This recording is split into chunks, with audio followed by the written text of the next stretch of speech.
सभा लगी हुई बहुत विद्वानां दी ते गुरसिख प्यारिओ वशिष्ठ जी कथा करन। मुनि एडे वड्डे विद्वान भगवान रामचंद्र महाराज त्रेते युग दे अवतार बैठे, देवी देवते बैठे ते ऐसा समझाउण दा तरीका। रामचंद्र मर्यादा पुरुषोत्तम त्रेते दे अवतार कथा सुनदे सुनदे खिड़खिड़ हस पे, जिवें बच्चा हसदा हुंदा है। ऊंची ऊंची सारी सभा हैरान कि कोई मूर्ख आदमी हसे। वो तो गल है, तो मर्यादा पुरुषोत्तम ने बहुत मर्यादा निभाई है राम जी ने, ये क्यों हसे हैं? हुण होर तां कोई पुछ ना सके। वशिष्ठ जी ने पूछया कि भगवान जी की खेड कर रहे हो? इधर कथा हो रही है, देवतियां दी स्वर्गपुरी विच सभा है, ते तुसी हस क्यों रहे हो? बहुत ऊंची ऊंची। मर्यादा पुरुषोत्तम सी कहंदे गुरु जी खिमा बख्शो, गलती हो गई। थोड़ी देर बाद फिर हस पे। तब वशिष्ठ जी कहंदे राम जी ये कोई कारण है, तुहाडा हसना एवं नहीं है। महापुरखा का बोलना होवे किसे परथाए, वो अमृत भरे भरपूर है, उन्हां तिल ना तमाए। उन्हां दा बचन एवं नहीं हुंदा। दसो कारण की है?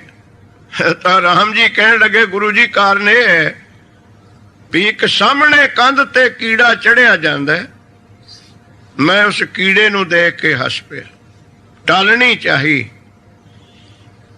वशिष्ठ जी कहंदे राम कीड़े नूं देख के तां न्याणे हसदे हुंदे, राम भगवान कीड़े नूं देख के हसे कथा दे विच?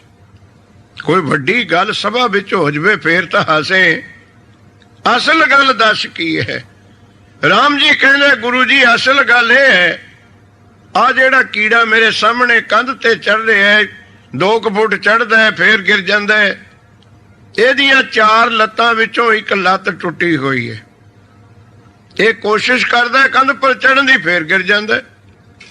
वशिष्ठ जी कहंदे फिर तुहानूं हासी क्यों आई? राम जी कहंदे गुरु जी गल यह है, ये जेड़ा अज टंग टुटी वाला कीड़ा कंध पर नहीं ना चढ़ सकदा, ये 14 बार इंद्रपुरी दा राजा बन चुके है। 14 बार इनू परमात्मा ने सुरग दा राज दिता है। अज ये कीड़े दा कीड़ा फिर किथे अंत पावांगे उहदा? किथे इंद्र अंत पा लो? 14 बार इंद्रपुरी दा राज। वशिष्ठ जी कहंदे राम जी तुसी समर्थ हो त्रेते दे, ये गल सभा ने ऐ मननी नहीं है। तुसी किरपा करके हुण जिन्नी सभा बैठी है उन्हां नूं दिव्य दृष्टि दो, शक्ति दो। शक्ति हुंदी है गुरसिख प्यारिओ, तुहाडे कोल भी एक शक्ति है। पाउंड हैंगे जेब च, किसे नूं दे सकदे हो, वो वरत लू तुहाडी शक्ति। जमीन हैगी तुहाडे कोल 2 बीघे, किसे नूं दे दो, तुहाडी जमीन वो वरत के शक्ति ले लूगा। विद्या है तुहाडे कोल, तुसी जिहो जी शक्ति किसे कोल होवे वो किसे नूं दे सकदे। ते भगवान कोल सारियां शक्तियां, वो समर्थ है भाई। ਉਹਦੇ ਵਿੱਚ ਵੱਡੀ शक्ति ਇਹ है कि जड़ ते चेतन, चेतन तो जड़ बना देवे। ਆਪਾਂ ਨੂੰ ਬਣਾਇਆ ਹੋਇਆ ਇਹ 5 ਤੱਤ ਜਿਨ੍ਹਾਂ ਦਾ ਸਾਡਾ ਸਰੀਰ ਬਣਿਆ ਤਾਂ ਜੜ ਹੈ, ਮਿੱਟੀ, ਅੱਗ, ਪੌਣ, ਪਾਣੀ, ਆਕਾਸ਼। ਪਰ ਵਾਹਿਗੁਰੂ ਵਿੱਚ ਸ਼ਕਤੀ ਹੈ, ਆਪਣੀ ਚੇਤਨ ਸ਼ਕਤੀ ਬਣਾ ਬਖਸ਼ ਕੇ ਮਿੱਟੀਓ ਤੁਰੀ ਫਿਰਦੀ ਹੈ। ਆ ਮਿੱਟੀਓ ਹੈ ਸਰੀਰ 6 ਫੁੱਟ ਦਾ ਜਿਹੜਾ ਨੱਠਿਆ ਭੱਜਿਆ ਫਿਰਦਾ। ਇਹ ਸਭ ਤੋਂ ਵੱਡੀ ਸ਼ਕਤੀ ਹੈ। ਗੁਰੂ ਗੋਬਿੰਦ ਸਿੰਘ ਨੇ ਇਸੇ ਸ਼ਕਤੀ ਨੂੰ ਲਿਖਿਆ ਹੈ, कत हूं सुचेत होए कै चेतना को चार कियो, कत हूं अचेत होए कै सोबत अचेत हो। ये वाहिगुरु दी शक्ति है। राम जी नूं वशिष्ठ जी कहंदे शक्ति दो, ये लोक भी देख सकन, नहीं इन्हां ने मनना नहीं है। ते गुरमुख प्यारिओ, वो इंद्र जेड़ा मान करदा सी मेरे वर्गा है ही नहीं, बस देख लिया रब। ए तो बाद रब हुंदा की है इंद्रपुरी तो। अंत न पावत देव सबे मुन इंद्र महाशिव जोग करी। इनू दृष्टि दो। भगवान राम जी ने कृपा की, जिन्नी सभा बैठी सी उन्होंने दिव्य दृष्टि दती। जब दिव्य दृष्टि अंदर पैदा हुई, वो पलकां दे थोड़े समय विच ही 14 बार उस कीड़े ने जन्म लैके इंद्र दा राज कीता। ਜਿਵੇਂ ਗੁਰੂ ਨਾਨਕ ਪਾਤਸ਼ਾਹ ਨੇ ਮੁਲਤਾਨ ਵਿੱਚ ਕਾਜੀ ਦੇ ਮੁੰਡੇ ਨੂੰ ਇੱਕ ਪਲਕ ਵਿੱਚ ਲੱਖਾਂ ਪਤਾਲ ਆਕਾਸ਼ ਦਿਖਾਏ ਸੀ। ਲੱਖ ਪਤਾਲ ਆਕਾਸ਼ ਲੱਖ ਅੱਖ ਫਲਕ ਵਿੱਚ ਸਭ ਦਿਖਲਾਈ। ਭਾਈ ਗੁਰਦਾਸ ਜੀ ਦੀ ਬਾਣੀ ਉਹ ਸਾਰੀ ਸਭਾ ਨੂੰ ਦਿਖਾਤਾ ਕਿ ਇੱਕ ਇੰਦਰ ਉਸ ਵਾਹਿਗੁਰੂ ਦਾ ਅੰਤ। ਇੱਥੇ ਤਾਂ ਕਰੋੜਾਂ ਹੀ ਇੰਦਰ। ਇਹ ਕੀੜਾ ਥਾਪ ਦੇ ਪਾਤਸ਼ਾਹੀ, ਇਹਨੂੰ ਇੰਦਰਪੁਰੀ ਦਾ ਰਾਜ ਤਾਂ ਦਿੱਤਾ ਵਾਹਿਗੁਰੂ ਨੇ ਸਵਰਗ ਦਾ, ਪਰ ਕਰਮ ਚੰਗਾ ਨਹੀਂ ਕੀਤਾ, ਸ਼ੁਭ ਕਰਮ ਨਹੀਂ ਕੀਤੇ, ਭੁੱਲ ਗਿਆ ਉੱਥੇ ਬੈਠ ਕੇ ਰੱਬ ਨੂੰ, ਤੇ ਫੇਰ ਮੁੜ ਕੇ ਕੀੜੇ ਦਾ ਕੀੜਾ ਫੇਰ ਜੂਨੀਆਂ ਵਿੱਚ ਪੈ ਗਿਆ। ਸਾਨੂੰ ਇਹ ਨਹੀਂ ਭਾਈ ਕਿ ਦਾਤ ਪਿਆਰੀ ਵਿਸਰਿਆ ਦਾ ਤਾਰਾ। ਸਾਨੂੰ ਵੀ ਚਾਰਕ ਗੱਲਾਂ ਆ ਜਾਣ ਆਪਾਂ ਵੀ ਭੁੱਲ ਜਾਂਦੇ। ਬਾਣੀ ਵਿੱਚ ਲਿਖਿਆ ਹੈ, ਤੁਸੀਂ ਪੜ੍ਹ ਲਿਆ ਕਰੋ ਆਪਣੇ ਖਾਤਰ।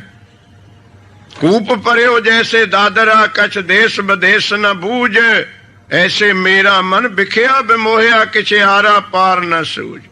ਪੰਜਾਬ ਚੋਂ ਆਏ ਹੋ ਤੁਸੀਂ, ਹਾੜ ਵਿੱਚ ਪੈਂਦਾ ਹੁੰਦਾ ਸੀ ਮੀਂਹ ਪਹਿਲਾ 10 ਕਹਾੜ ਨੂੰ ਗਰਮੀ ਤੋਂ ਬਾਅਦ ਬੜਾ ਤਕੜਾ ਮੀਂਹ ਪੈਂਦਾ ਹੁੰਦਾ ਸੀ। ਫਿਰ ਡੱਡੂ ਨਿਕਲਦੇ ਹੁੰਦੇ ਤੇ ਯਾਦ ਹੋਣੇ ਤੁਹਾਡੇ, ਬੜੇ ਡੱਡੂ ਖੂਹ ਹੁੰਦੇ ਸੀ ਉਦੋਂ। ਫਿਰ ਛਾਲਾਂ ਮਾਰਦੇ ਪਾਣੀ ਮਿਲ ਗਿਆ, ਸਾਰੀ ਸਾਰੀ ਰਾਤ ਗਾਈ ਜਾਂਦੇ ਤੇ ਤੁਹਾਨੂੰ ਪਤਾ ਕਿਤੇ ਸੌਣ ਦਿੰਦੇ ਸੀ ਡੱਡੂ, ਚੱਲਣ ਦੇ ਰਾਗ ਪਰ ਰਾਗ। ਗੁਰੂ ਗ੍ਰੰਥ ਸਾਹਿਬ ਜੀ ਕਹਿੰਦੇ ਕਿ ਡੱਡੂ ਛਾਲਾਂ ਮਾਰਦਾ ਮਾਰਦਾ ਖੂਹ 'ਚ ਗਿਰ ਗਿਆ। ਛਾਲਾਂ ਮਾਰਦੇ ਨੂੰ ਤਰਬੂਸ਼ੀ ਮਾਰੀ ਖੂਹ ਦੇ ਵਿੱਚ। ਖੂਹ ਵਿੱਚ ਅੱਗੇ ਵੀ 5-7 ਉਹਦਾ ਭਾਈਚਾਰਾ ਥਾ, ਇਹ ਹੁੰਦੇ ਹੀ ਡੱਡੂ। ਤੇ ਗੁਰਸਿੱਖ ਪਿਆਰੇ ਉਹ ਗਿਰਿਆ ਸੀ ਨਵਾਂ, ਉਹ ਉੱਥੇ ਵੀ ਛਾਲਾਂ ਮਾਰੇ। ਇੱਕ ਛਾਲ ਮਾਰੀ ਨਾਸਾਂ ਵੱਜੀਆਂ ਮੌਣ ਦੇ ਨਾਲ, 8 ਫੁੱਟ ਚੌੜਾ ਹੁੰਦਾ ਖੂਹ। ਦੂਈ ਮਾਰੀ ਫੇਰ ਮੱਥਾ ਵੱਜਿਆ, ਤੀਏ ਪਾਸੇ ਨੂੰ ਛਾਲ ਮਾਰੀ ਫੇਰ ਕੰਧ ਨਾ ਵੱਜਿਆ, ਚੌਥੇ ਪਾਸੇ ਨੂੰ ਮਾਰੀ ਫੇਰ ਕੰਧ ਨਾ ਵੱਜਿਆ। 5 ਛਾਲਾਂ ਮਾਰੀਆਂ, ਜਿੱਧਰ ਨੂੰ ਛਾਲ ਮਾਰੇ ਉਧਰੇ ਮੱਥਾ ਵੱਜੇ ਕੰਧ ਨਾਲ, ਕਿਉਂਕਿ ਗੋਲ ਹੁੰਦਾ ਖੂਹ। ਜਾਂ 5 ਛਾਲਾਂ ਮਾਰ ਲਈਆਂ ਨਾ, ਆਪਣੇ ਨਾਲ ਦੇ ਪਹਿਲੇ ਡੱਡੂਆਂ ਨੂੰ ਕਹਿੰਦੇ ਨਾ ਜਿਹੜੇ ਵਿੱਚ ਬੈਠੇ ਤੇ, ਉਹ ਕਹਿੰਦੇ ਮੂਰਖੋ, ਕਹਿੰਦਾ ਮੂਰਖਾ ਤੁਸੀਂ ਬੈਠੇ ਹੀ ਰਹਿ ਗਏ, ਮੈਂ ਦੁਨੀਆ ਦੇਖ ਆਇਆ। ਅੱਜ ਖੇ ਅਖੋ ਸਤਨਾਮ, ਤੁਸੀਂ ਮੂਰਖੋ ਬੈਠੇ ਹੀ ਰਹਿ ਗਏ, ਮੈਂ ਸੰਸਾਰ ਦੇਖ ਲਿਆ। ਟੋਬੇ ਉਹ ਡੱਡੂ ਦੇ ਭਾ ਦਾ ਖੂਹ ਹੀ ਸੰਸਾਰ ਹੈ। ਉਹਨੇ ਆਖਿਆ ਵਰਲਡ ਦੀ ਬਾਉਂਡਰੀ ਹੈ ਬਸ, ਇਹ ਤੋਂ ਗਾਹ ਜੱਗ ਹੈ ਨਹੀਂ। ਦੇਖੋ ਇੱਥੇ ਸਮਝ ਬੈਠੇ ਅਸੀਂ ਵਾਹਿਗੁਰੂ ਨੂੰ ਖੂਹ ਦੇ ਵਿੱਚ, ਕੂਪ ਦੇ ਵਿੱਚ। ਉਹ ਕੌਣ ਹੈ ਭਾਈ? ਡੱਡੂ ਡੁੱਡੂ ਨਹੀਂ, ਆਪਾਂ ਹੀ ਹੈ, ਮੈਂ ਵੀ ਵਿੱਚ ਹਾਂ ਥੋੜੇ। ਇਹ ਸੰਸਾਰ ਰੂਪੀ ਖੂਹ ਵਿੱਚ ਸਾਡਾ ਜੀਵ ਰੂਪੀ ਡੱਡੂ ਗਿਰਿਆ ਵਾ। ਇਹ ਖੂਹ ਵਿੱਚ ਗਿਰੇ ਹੋਏ ਆਪਾਂ, ਸੰਸਾਰ ਰੂਪੀ ਖੂਹ ਹੈ ਸਾਡਾ ਜੀਵ, ਆਪਾਂ ਡੱਡੂ ਹੈ। ਆਪਾਂ ਵੀ 5 ਛਾਲਾਂ ਮਾਰਦੇ, 10 ਜਮਾਤਾਂ ਪੜ੍ਹ ਗਏ, ਵਿਆਹ ਚੰਗਾ ਹੋ ਗਿਆ, ਸਕੂਟਰ ਮਰੂਤੀ ਕਾਰ ਮਿਲ ਗਈ, ਜੌਬ ਮਿਲ ਗਈ 3, ਬੈਂਕ ਵਿੱਚ ਕਾਪੀ ਬਣ ਗਈ FDਆਂ, 5ਵੀਂ ਫਿਰ ਆਲੇ ਦੁਆਲੇ ਦੇ 4 ਘਰ ਸਤਿ ਸ੍ਰੀ ਅਕਾਲ ਬੁਲਾਉਣ ਲੱਗ ਗਏ। ਬਸ ਇਹ ਛਾਲਾਂ ਵੱਜ ਗਈਆਂ, ਕਹਿੰਦੇ ਹੁਣ ਜੱਗ 'ਚ ਗਾਹਾਂ ਹੈ ਹੀ ਕੱਖ ਨਹੀਂ। ਅੱਜ ਖੇ ਆਖੋ ਸਤਨਾਮ, ਇਹ 5 ਛਾਲਾਂ ਨੇ ਆਪਣੀਆਂ ਬਸ। ਉਹੀ ਇੰਦਰ ਦੀ ਗੱਲ ਹੈ, ਮੈਂ ਜੋਬਨ ਮੈਂ ਧਨਵੰਤ, ਪਰ ਪਤਾ ਹੀ ਨਹੀਂ ਇੱਥੇ ਉਹਦਾ ਅੰਤ ਵੀ ਪਤਾ ਨਹੀਂ। ਕਿੰਨੀਆਂ ਇੰਦਰਪੁਰੀਆਂ ਉਹਦੇ ਦਰ ਤੇ ਉਹਦੀ ਧੂੜ ਵਿੱਚ ਪਈਆਂ ਨੇ, ਕਿਤੇ ਰਾਮ ਰਵਾਲ, ਪਤਾ ਹੀ ਨਹੀਂ ਜਿੰਨੇ ਧੂੜ ਦੇ ਕਿਣਕੇ ਇਹਨੇ ਤਾਂ ਇੱਥੇ ਰਾਮ ਆਲੇ। एक शिव भय एक गए एक फेर भय, रामचंद्र कृष्ण के अवतार भी अनेक हैं। गुरु गोबिंद सिंह महाराज जी ने ਇਹ ਹੁਣ ਤੁਲਨਾ ਕਰ ਰਹੇ, ਆਪਣੇ ਮਨ ਵਿੱਚ ਤੁਲਨਾ ਕਰ ਰਹੇ ਹੋ। ਜਿੰਨੇ ਅਵਤਾਰ ਪਿੱਛੇ ਹੋਲੇ ਯੁੱਗਾਂ ਵਿੱਚ ਇੰਦਰ ਬ੍ਰਹਮਾ ਵਿਸ਼ਨੂੰ ਮਹੇਸ਼ ਜਿਨ੍ਹਾਂ ਦੀ ਕਥਾ ਆਊਗੀ, ਉਹ ਤਾਂ ਕਿੰਨੇ ਹੀ ਹੈ।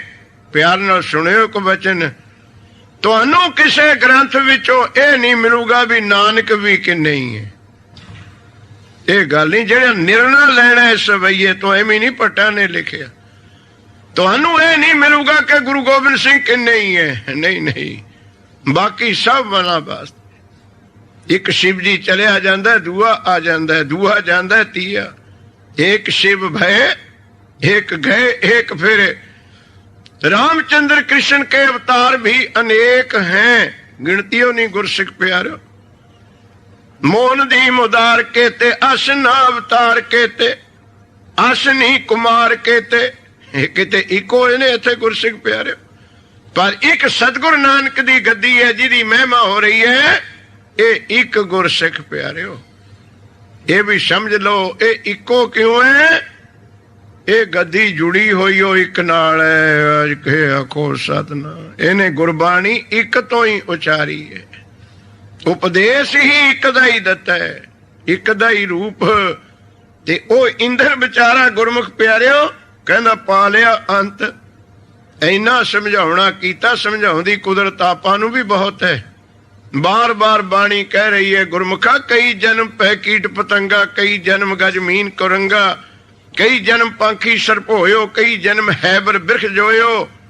ये पहला जन्म नहीं तेरा, ऐसे कर हम बहुत बसाहे। ऐथी अंत पाउणा चाहुंदे असीं। ਉਹ ਇੰਦਰ ਬਾਲਾ ਦੀ ਬਾਣੀ ਹੁਣ ਬਚਨ ਕਰਦੀ ਹੈ, ਇੰਦਰ ਨੂੰ ਮਾਣ ਸੀ ਬਸ ਇੰਦਰਪੁਰੀ ਤੋਂ ਗਾਹਾਂ ਕੋਈ ਚੀਜ਼ ਨਹੀਂ ਹੈ, ਨਾ ਕੋਈ ਰੱਬ ਹੈ ਨਾ ਕੋਈ ਜੱਗ ਹੈ, ਮੈਨੂੰ ਜੋ ਕੋ ਰੱਬ ਨੇ ਦੇਤਾ ਬਸ।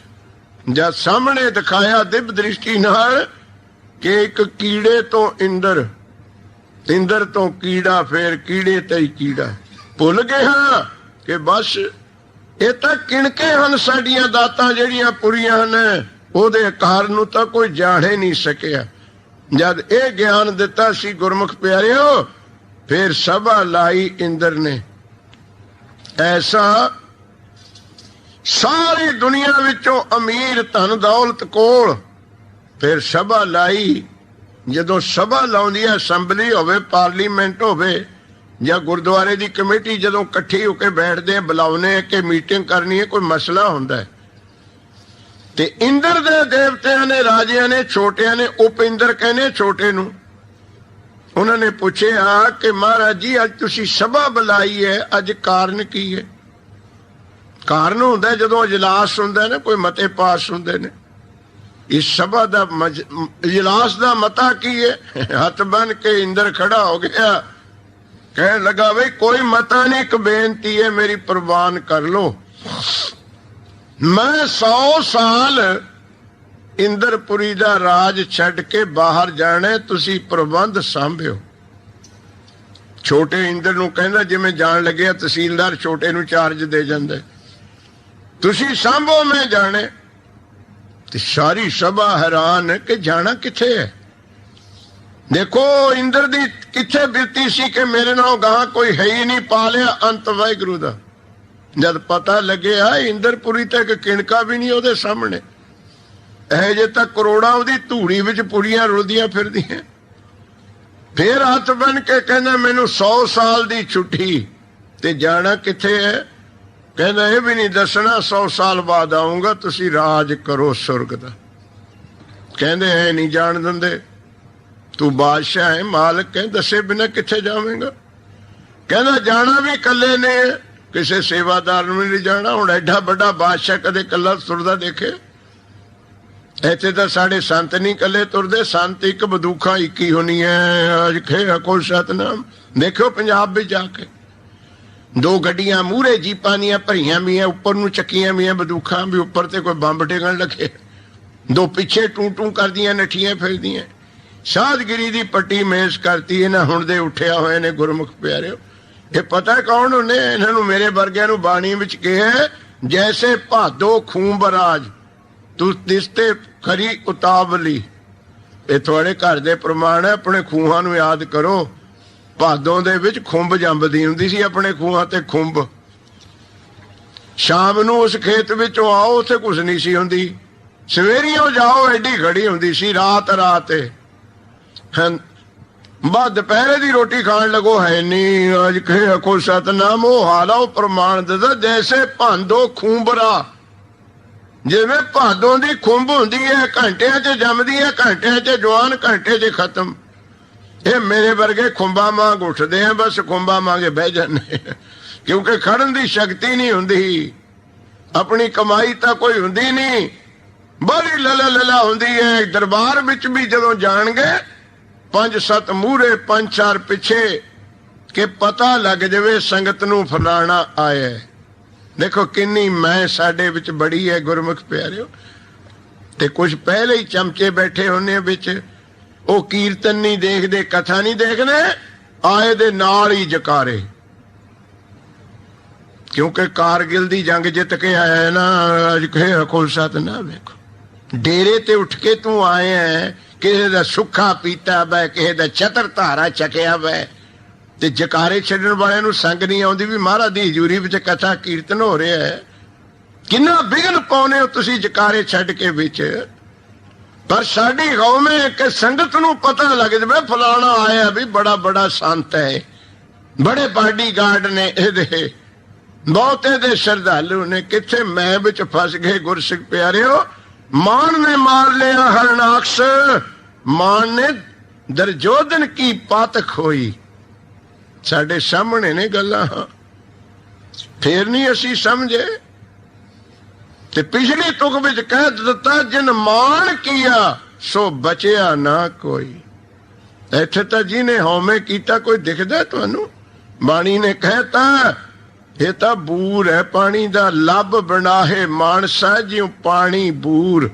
ਆਪਣੀ ਇੱਜ਼ਤ ਦਾ, ਆਪਣੀ ਧਨ ਦੌਲਤ ਮਾਣ ਦਾ ਜੋ ਲੋਭ ਕਰੇਗਾ, ਮੈਨੂੰ ਚੰਗਾ ਕਹਿਣ, ਮੈਨੂੰ ਵੱਡਾ ਕਹਿਣ, ਉਹ ਬਸ ਪਾਣੀ ਦੇ ਬੂਰ ਵਾਲੀ ਉਹ ਗੱਲ ਹੁੰਦੀ ਹੈ। ਪਾਣੀ ਦਾ ਬੂਰ ਕਦੇ ਜਮਿਆ ਦੇਖਿਆ? ਪੱਛਮਾ ਚੱਲ ਗਈ ਵਿਚਾਰਾ ਪੂਰਬ ਕਨੀ ਖੜਾ ਹੁੰਦਾ, ਪੂਰਾ ਚੱਲ ਪਿਆ ਪੱਛਮ ਕਨੀ ਖੜਾ ਹੁੰਦਾ ਹੈ। ਬਾ ਇੱਕੋ ਬੁੱਲਾ ਲੈ ਜਾਂਦਾ, ਕੰਢੇ ਨਾਲ ਲਾ ਦਿੰਦਾ ਹੈ। ਬਾ ਜਿਹੜੇ ਹੰਕਾਰ ਮੱਤੇ ਹੁੰਨੇ ਇੱਕੋ ਬੁੱਲਾ ਢਾਕੇ ਢੇਰੀ ਕਰ ਦਿੰਦਾ। ਬਾਣੀ ਪੜਿਆ ਸੁਣਿਆ ਕਰੋ, ਵਿਚਾਰਿਆ ਕਰੋ। ਮਹਾਰਾਜ ਕਹਿੰਦੇ ਉੱਚਾ ਚੜ੍ਹੈ ਸੋ ਪਵੈ ਪਿਆਲ, ਧਰਨ ਪੜੈ ਤਿਸ ਲੱਗੈ ਨ ਪਾਲ। ਜਿਹੜਾ ਉੱਚਾ ਹੈ ਉਹੀ ਗਿਰ ਕੇ ਨੀਵਾਂ ਹੋਊ ਨਾ। ਜਿਹੜਾ ਪਹਿਲਾਂ ਹੀ ਧਰਤੀ ਤੇ ਪਿਆ ਉਹਨੇ ਗਿਰਨਾ ਕਿੱਥੇ? ਦੇਖੋ ਕੈਸੇ ਪ੍ਰਮਾਣ ਹੈ। ਧਰਨ ਪੜੇ, ਜਿਹੜਾ ਪਹਿਲਾਂ ਹੀ ਨੀਵਾਂ ਹੈ ਉਹ ਗਿਰੂਗਾ ਕਿੱਥੋਂ? ਗਿਰਦਾ ਹਮੇਸ਼ਾ ਉੱਚਾ ਹੀ ਹੇਠ ਨੂੰ ਆਉਂਦਾ ਹੁੰਦਾ ਗਿਰ ਕੇ। ਖੱਬਲ ਵਿਚਾਰਾ ਧਰਤੀ ਤੇ ਹੀ ਪਿਆ, ਗਾਂ ਗਿਰੂਗਾ ਕਿੱਥੇ? ਖੋਲਸਾ ਤੇ ਨਾ ਉਹ ਤਾਂ ਪਏ। ਇੰਨਾ ਨੀਵਾਂ ਹੋ ਜਾ ਕਿ ਗਿਰੇ ਹੀ ਨਾ। ਇਹ ਪ੍ਰਮਾਣ ਹੈ। ਉੱਚਾ ਚੜੇਗਾ ਤੇ ਇੱਕ ਦਿਨ ਗਿਰਨਾ ਹੀ ਹੈ। ਜਿੰਨਾ ਉੱਚੇ ਤੋਂ ਕੋਈ ਗਿਰੇ ਉਨੀਆਂ ਹੀ ਹੱਡੀਆਂ ਜ਼ਿਆਦਾ ਟੁੱਟਦੀਆਂ, ਉਨਾ ਹੀ ਚਕਨਾ ਚੂਰ ਹੁੰਦਾ। ਇਹ ਜਿੰਨੇ ਉੱਚੇ ਕਹਾਓਗੇ ਜਿੱਦਣ ਗਿਰਨਾ ਫਿਰ ਰਹਿਣਾ ਵੀ ਕੱਖ ਨਹੀਂ ਕੋਲ। ਬਸ ਮਹਾਰਾਜ ਕਹਿੰਦੇ ਨੀਮਾ ਨੀਚਾ ਨੀਵਾ ਨਿਮਰਤਾ। ਉਹ ਐਡਾ ਵੱਡਾ ਇੰਦਰ ਜੀ ਦਾ ਪ੍ਰਮਾਣ ਦਿੱਤਾ ਸਤਿਗੁਰਾਂ ਨੇ, ਜਿਹੜਾ ਭੁੱਲ ਗਿਆ ਮੈਨੂੰ ਹੁਣ ਰੱਬ ਦੀ ਕੀ ਲੋੜ ਹੈ। ਰੱਬ ਕੋਈ ਹੋਰ ਹੁੰਦਾ, ਮੈਂ ਹੀ ਹੈ।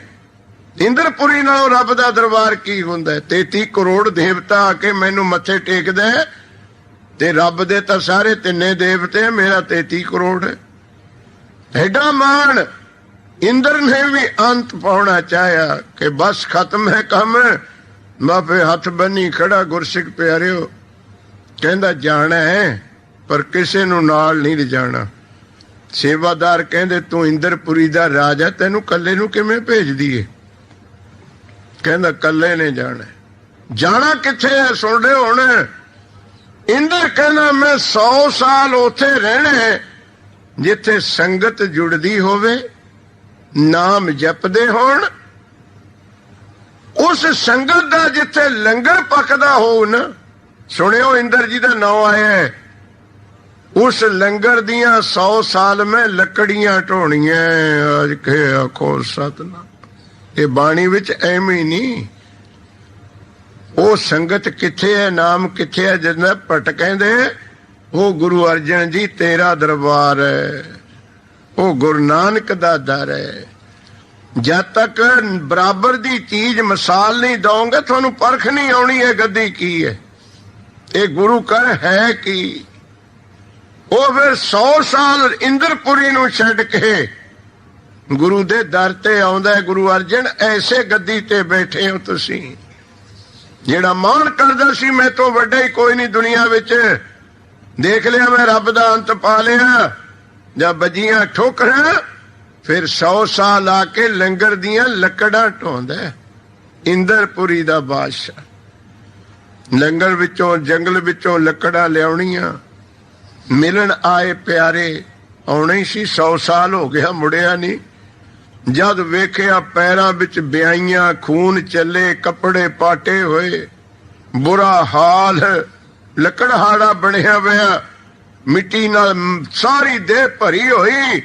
ਰੋਪੇ ਦੇਖ ਕੇ ਦੇਵਤੇ ਕਹਿੰਦੇ ਮਹਾਰਾਜ ਆਹ ਹਾਲ ਤੇਰਾ, ਕਿੱਥੇ ਮੋਤੀ ਪੈਰ ਵਿੱਚ ਵਿਸਦੇ ਸੀ, ਕਿੱਥੇ ਸੂਲਾ ਪੈਰ ਵਿੱਚ, ਕਿੱਥੇ ਹੀਰੇ ਜਵਾਹਰਾਤਾਂ ਦੇ ਹਾਰ ਤੁਹਾਡੇ ਇੰਦਰਪੁਰੀ ਵਿੱਚ, ਤੇ ਕਿੱਥੇ ਅਜੇ ਪਾਟੇ ਕੱਪੜੇ ਲੀਰੋ ਲੀਰ।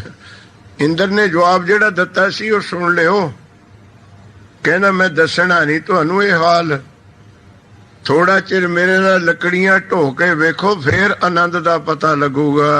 ਅੱਜ ਕੇ ਆਖੋ ਸਤ, ਫੇਰ ਤੁਹਾਨੂੰ ਪਤਾ ਲੱਗੂ ਇਹ ਪਾਟੇ ਕੱਪੜੇ ਕੀ ਨੇ, ਇਹ ਪੈਰਾਂ ਵਿੱਚ ਸੂਲਾਂ ਵੱਜੀਆਂ ਕੀ ਨੇ, ਇਹ ਮਿੱਟੀ ਪਈ ਕੀ ਹੈ ਤੇ ਇੰਦਰਪੁਰੀ ਕੀ ਹੈ। ਇਹ ਆਪਣੇ ਖਾਤਰ ਨੇ। ਥੋੜਾ ਚਿਰ ਕਰਕੇ ਦੇਖੋ ਗੁਰੂ ਕੇ ਲੰਗਰ ਦੀ ਸੇਵਾ, ਮਾਂਜ ਕੇ ਦੇਖੋ ਭਾਂਡੇ, ਬਹਿ ਕੇ ਦੇਖੋ ਗੁਰੂ ਦੇ ਚਰਨਾਂ ਵਿੱਚ ਪੂੰਝੇ, ਫਿਰ ਤੁਹਾਨੂੰ ਪਤਾ ਲੱਗੇ ਕਿ ਕੋਠੀਆਂ ਕੀ ਨੇ ਤੇ ਗੁਰੂ ਘਰ ਕੀ ਹੈ। ਫਿਰ ਪਤਾ ਲੱਗੇ ਸੋਨੇ ਚਾਂਦੀ ਦੇ ਗਹਿਣੇ ਕੀ ਨੇ ਤੇ ਝੂਠੇ ਭਾਂਡਿਆਂ ਦੀ ਝੂਠ ਕੀ ਹੈ। ਜਦ ਆਪਾਂ ਨੇ ਪਰਖਿਆ ਹੀ ਤਾਂ ਪਤਾ ਕਿਵੇਂ ਲੱਗੂ। ਉਹਨੇ ਇੰਦਰ ਨੇ ਪਰਖ ਲਿਆ ਸਭ ਕੁਝ, ਸਭ ਤੋਂ ਵੱਡੀ ਦੌਲਤ ਤਿੰਨੇ ਚੀਜ਼ਾਂ ਉਹਦੇ ਕੋਲ, ਜੋਬਨ ਧਨ ਪ੍ਰਭਤਾ, ਸੁੰਦਰਤਾ ਵੀ ਬਹੁਤ, ਧਨ ਵੀ ਬਹੁਤ ਤੇ ਇੱਜ਼ਤ ਵੀ ਬਹੁਤ, ਤਿੰਨਾਂ ਵਿੱਚ ਸ਼ਾਂਤੀ ਨਹੀਂ ਮਿਲੀ। ਭਟਕਦਾ ਫਿਰਿਆ, ਕਹਿੰਦਾ ਢੋ ਲੱਕੜੀਆਂ ਤੁਹਾਨੂੰ ਪਤਾ ਲੱਗੇ, ਇਹ ਮੇਰਾ ਉੱਪਰਲਾ ਸਰੀਰ ਨਾ ਤੁਸੀਂ ਦੇਖੋ। ਇਹ ਜਿਹੜੀ ਸ਼ਾਂਤੀ ਹੈ ਗੁਰੂ ਕੇ ਲੰਗਰ ਦੀ ਸੇਵਾ, ਗੁਰੂ ਅਰਜਨ ਦੇ ਦਰਬਾਰ ਦੀ ਸੰਗਤ, ਇੱਥੇ ਦੀਆਂ ਲੱਕੜੀਆਂ ਢੋਣੀਆਂ ਤੇ ਬੈਠ ਕੇ ਛਕਣਾ ਪ੍ਰਸ਼ਾਦਾ ਗੁਰੂ ਨਾਨਕ ਦੇ ਦਰ ਤੇ, ਇਹ ਤੁਸੀਂ ਰਹਿ ਕੇ ਵੇਖੋ। ਦੇਵਤਿਆਂ ਨੂੰ ਕਹਿੰਦਾ। ਫਿਰ ਗੁਰਸਿੱਖ ਪਿਆਰੇ ਹੋ ਗਏ, ਕਥਾ ਆਊਗੀ ਗੁਰੂ ਰਾਮਦਾਸ ਮਹਾਰਾਜ ਦੇ ਪਿਛਲੇ ਦਿਨ।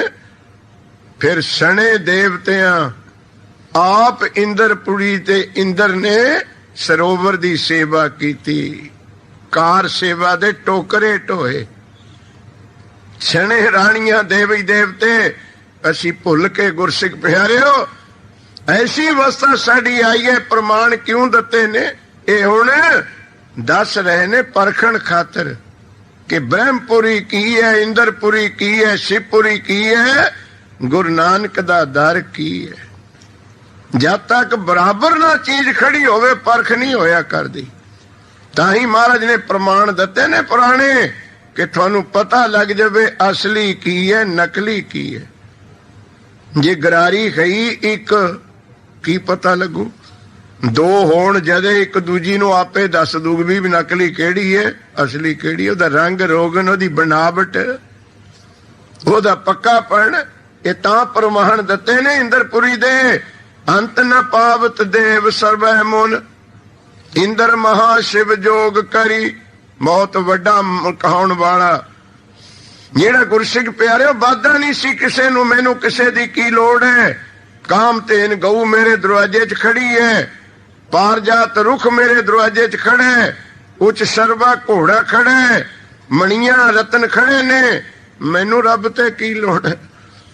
ਪਰ ਜਦ ਪਤਾ ਲੱਗਿਆ ਕੱਢ ਦਿੱਤਾ ਰਾਖਸ਼ਾਂ ਨੇ ਡੰਡੇ ਮਾਰ ਕੇ ਖੋਲਿਆ ਰਾਜ, ਫੇਰ ਰੱਬ ਯਾਦ ਆਇਆ ਕਿ ਹੁਣ ਬਚਾਉਣ ਵਾਲਾ ਉਹੀ ਹੈ। ਫਿਰ ਸ਼ਕਤੀਆਂ ਭੇਜੀਆਂ ਪ੍ਰਮਾਤਮਾ ਨੇ। ਜਦੋਂ ਸੇਵਾ ਕੀਤੀ ਆ ਕੇ, ਲੱਕੜਾਂ ਢੋਈਆਂ, ਭਾਂਡੇ ਮਾਂਜੇ ਗੁਰੂ ਕੇ ਲੰਗਰ ਦੇ, ਆਪਾਂ ਵੀ ਭੁੱਲ ਜਾਂਦੇ। ਦਾਤ ਪਿਆਰੀ ਵਿਸਰਿਆ ਦਾਤਾਰ, ਭੁੱਲ ਜਾਂਦੇ ਉਹਦੀਆਂ ਦਾਤਾਂ ਨੂੰ ਵੇਖ ਕੇ ਕਿ ਕੋਈ ਲੋੜ ਨਹੀਂ। ਹੁਣ ਤਾਂ ਇਹ ਜੇ ਜੰਮੇ ਨੇ ਸੰਸਾਰ ਵਿੱਚ, ਕਹਿੰਦੇ ਰੱਬ ਹੈ ਹੀ ਨਹੀਂ। ਐਵੇਂ ਸਾਡੇ ਸਿੱਖਾਂ ਵਿੱਚ ਜੰਮੇ ਨੇ, ਕਹਿੰਦੇ ਖੰਡ ਪਾਠ ਕਰਾਉਣ ਦੀ ਕੀ ਲੋੜ ਹੈ। ਐਵੇਂ ਕਹਿੰਦੇ ਕਰਮ ਕਾਂਡ ਵਿੱਚ ਪਏ ਹੋਏ ਨੇ, ਖੰਡ ਪਾਠ ਹੀ ਨਾ ਕਰਾਓ। ਕਹਿੰਦੇ ਦੇਖੋ ਕਿਧਰ ਨੂੰ, ਇਹ ਭੁੱਲਿਆਂ ਦੀ ਗੱਲ ਹੈ। ਮਹਾਰਾਜ ਸਮਤ ਬਖਸ਼ਣ ਇਹਨਾਂ ਨੂੰ। ਇੰਦਰਪੁਰੀ ਵਰਗੇ ਭੁੱਲੇ ਗੁਰਮੁਖ ਪਿਆਰਿਓ। ਕੱਲ ਤੁਸੀਂ ਕਥਾ ਸੁਣੀ ਸੀ, ਕਿੱਡੇ ਕਿੱਡੇ ਦੇਵੀ ਦੇਵਤੇ। ਕਦੋਂ ਭੁੱਲਦੇ? ਜਦੋਂ ਆਪਣੇ ਆਪ ਨੂੰ ਕੋਈ ਬੰਦਾ ਸਮਝਣ ਲੱਗ ਜਾਂਦਾ ਮੈਂ ਹੈਗਾ। ਇਹ ਸਭ ਤੋਂ ਵੱਡੀ ਭੁੱਲ ਹੈ ਗੁਰਮੁਖ ਪਿਆਰਿਓ। ਇਹ ਤੋਂ ਬਚੀਏ। ਜਦ ਤੈਨੂੰ ਆਪਣਾ ਆਪ ਯਾਦ ਆਊਗਾ ਉਦੋਂ ਰੱਬ ਨੂੰ ਭੁੱਲੇਗਾ। ਜਦ ਰੱਬ ਯਾਦ ਆਊਗਾ ਆਪਣੇ ਆਪ ਨੂੰ ਭੁੱਲੇਗਾ। ਅਸੀਂ ਥੋੜੀ ਜੀ ਖਿਚੜੀ ਜੀ ਬਣਾਈ ਫਿਰਦੇ ਹਾਂ। ਨਾਲੇ ਤਾਂ ਕਹਿੰਦਾ ਮੈਂ ਸੁਖਮਨੀ ਪੜ੍ਹਦਾ, ਨਾਲੇ ਕਹਿੰਦਾ ਮਨ ਟਿਕ ਜਾਵੇ। ਸੁਖਮਨੀ ਤਾਂ ਰੱਬ ਦਾ ਰੂਪ ਹੈ, ਜਪਜੀ ਤਾਂ ਪ੍ਰਮਾਤਮਾ ਦਾ ਰੂਪ ਹੈ, ਇੱਕ ਇੱਕ ਅੱਖਰ ਗੁਰੂ ਗ੍ਰੰਥ ਸਾਹਿਬ ਦਾ ਵਾਹਿਗੁਰੂ ਦਾ ਸਰੂਪ ਹੈ। ਤੂੰ ਆਪਣਾ ਆਪ ਯਾਦ ਕਰੀ ਬੈਠਾ, ਤੈਨੂੰ ਰੱਬ ਕਿੱਥੇ ਯਾਦ ਆਊ? ਭੁੱਲ ਆਪਣੇ ਆਪ ਨੂੰ। ਕੋਈ ਚੀਜ਼ ਤੁਹਾਡੀ ਬਾਹਰ ਗਿਰ ਗਈ, ਟੋਲ ਨਾ ਜਾਣੇ ਤਾਂ ਦੇਖੋ ਗੁਰਮੁਖ ਪਿਆਰਿਓ, ਨਾਲੇ ਘਰ ਰਹੋ ਤੇ ਨਾਲੋਂ ਬਾਹਰੋਂ ਟੋਲ ਲਿਓ। ਜੇ ਤੁਸੀਂ ਗੁਆਚੀ ਕੋਈ ਚੀਜ਼ ਨੂੰ ਲੱਭਣੇ ਤਾਂ ਘਰ ਛੱਡਣਾ ਪਊਗਾ, ਬਾਹਰ ਨਿਕਲਣਾ ਪਊਗਾ। ਅਸੀਂ ਕਹਿੰਦੇ ਘਰ ਵਿੱਚ ਬੈਠੀ ਬੱਸ ਸਟੈਂਡ ਤੇ ਗਿਰੀ ਹੋਈ ਬਟੂਏ ਨੂੰ ਟੋਲ ਲਈਏ, ਅੱਜ ਖੇ ਕੋ ਸਤਨਾਮ। ਤੂੰ ਆਪਣਾ ਘਰੇ ਨਹੀਂ ਛੱਡਿਆ, ਹਿਰਦਾ ਸਰੀਰ ਰੂਪੀ, ਤੈਨੂੰ ਰੱਬ ਕਿੱਥੋਂ ਮਿਲਣਾ ਹੈ? ਇਹ ਜਿਹੜੀ ਮਾਇਆ ਪ੍ਰਭਤਾ ਇੰਦਰਪੁਰੀ ਵਰਗੇ ਭੁਲਾਤੇ, ਮਹਾਰਾਜ ਕਹਿੰਦੇ ਸਿੱਖੋ ਛੱਡੋ ਉਹਨਾਂ ਪੁਰੀਆਂ ਨੂੰ। ਕੀ ਸੁਣਿਆ ਸੁਖਮਨੀ ਵਿੱਚ ਤੁਸੀਂ? ਹੁਣ ਸੁਣ ਲਓ ਇੰਦਰ ਦਾ ਪ੍ਰਮਾਣ। ਸ਼ਾਇਦ ਬਚਨ ਹਿਸਾਬ ਵਿੱਚ ਤੁਹਾਡੇ ਨਾ ਆਇਆ ਹੋਵੇ। ਇੰਦਰ ਦਾ ਦਰਬਾਰ ਨਿਤ ਸੁਣਦੇ ਹੋ ਸੁਖਮਨੀ ਵਿੱਚ। ਪਾਰ ਜਾਤੇ ਘਰ ਕੋ ਨਾਮ, ਕਾਮ ਧੇਨ ਹਰ ਹਰ ਗੁਣ ਗਾਮ। ਪਾਰ ਜਾਤ ਰੁੱਖ ਇੰਦਰ ਨੂੰ ਦਿੱਤਾ, ਉਹਦੇ ਬਾਗ ਵਿੱਚ ਖੜਾ ਇੰਦਰਪੁਰੀ। ਕਾਮ ਧੇਨ ਗਊ ਇੰਦਰ ਨੂੰ ਦਿੱਤੀ ਹੈ, ਉਹਦੇ ਦਰਵਾਜ਼ੇ 'ਚ ਖੜੀ ਹੈ। ਪਾਰ ਜਾਤ ਰੁੱਖ, ਉਹਦੇ ਹੇਠ ਖੜ ਕੇ ਜੋ ਵੀ ਮੰਗੋ ਕਲਪਤਰ ਉਹੀ ਪੂਰਾ। ਕਾਮ ਧੇਨ ਗਊ ਕੋਲ ਜਾ ਕੇ ਜੋ ਵੀ ਮੰਗੋ ਉਹੀ ਕਾਮਨਾ ਪੂਰੀ। ਮਹਾਰਾਜ ਨੇ ਖੰਡਨ ਨਹੀਂ ਕੀਤਾ। ਇਹ ਦੋ ਗੁਣ ਉਹਨਾਂ ਵਿੱਚ ਹੈਗੇ, ਪਰ ਹੁਣ ਦੇਖੋ ਸਿੱਧੀ ਪੰਜਾਬੀ, ਉਹ ਦੋਵੇਂ ਇੰਦਰਪੁਰੀ ਵਿੱਚ ਹੈ। ਕਾਮ ਧੇਨ ਗਊ ਵੀ ਇੰਦਰਪੁਰੀ 'ਚ ਹੈ ਤੇ ਗੁਰਮੁਖ ਪਿਆਰਿਓ ਪਾਰ ਜਾਤ ਰੁੱਖ ਵੀ ਇੰਦਰਪੁਰੀ 'ਚ ਹੈ। ਮੈਨੂੰ ਹੁਣ ਤੁਸੀਂ ਦੱਸੋ ਵੀ ਤੁਹਾਡੇ ਕਮੈਂਟਰੀ ਵਾਲੇ 'ਚੋਂ ਕੋਈ ਇੰਦਰਪੁਰੀ ਜਾਊਗਾ ਮੰਗਣ?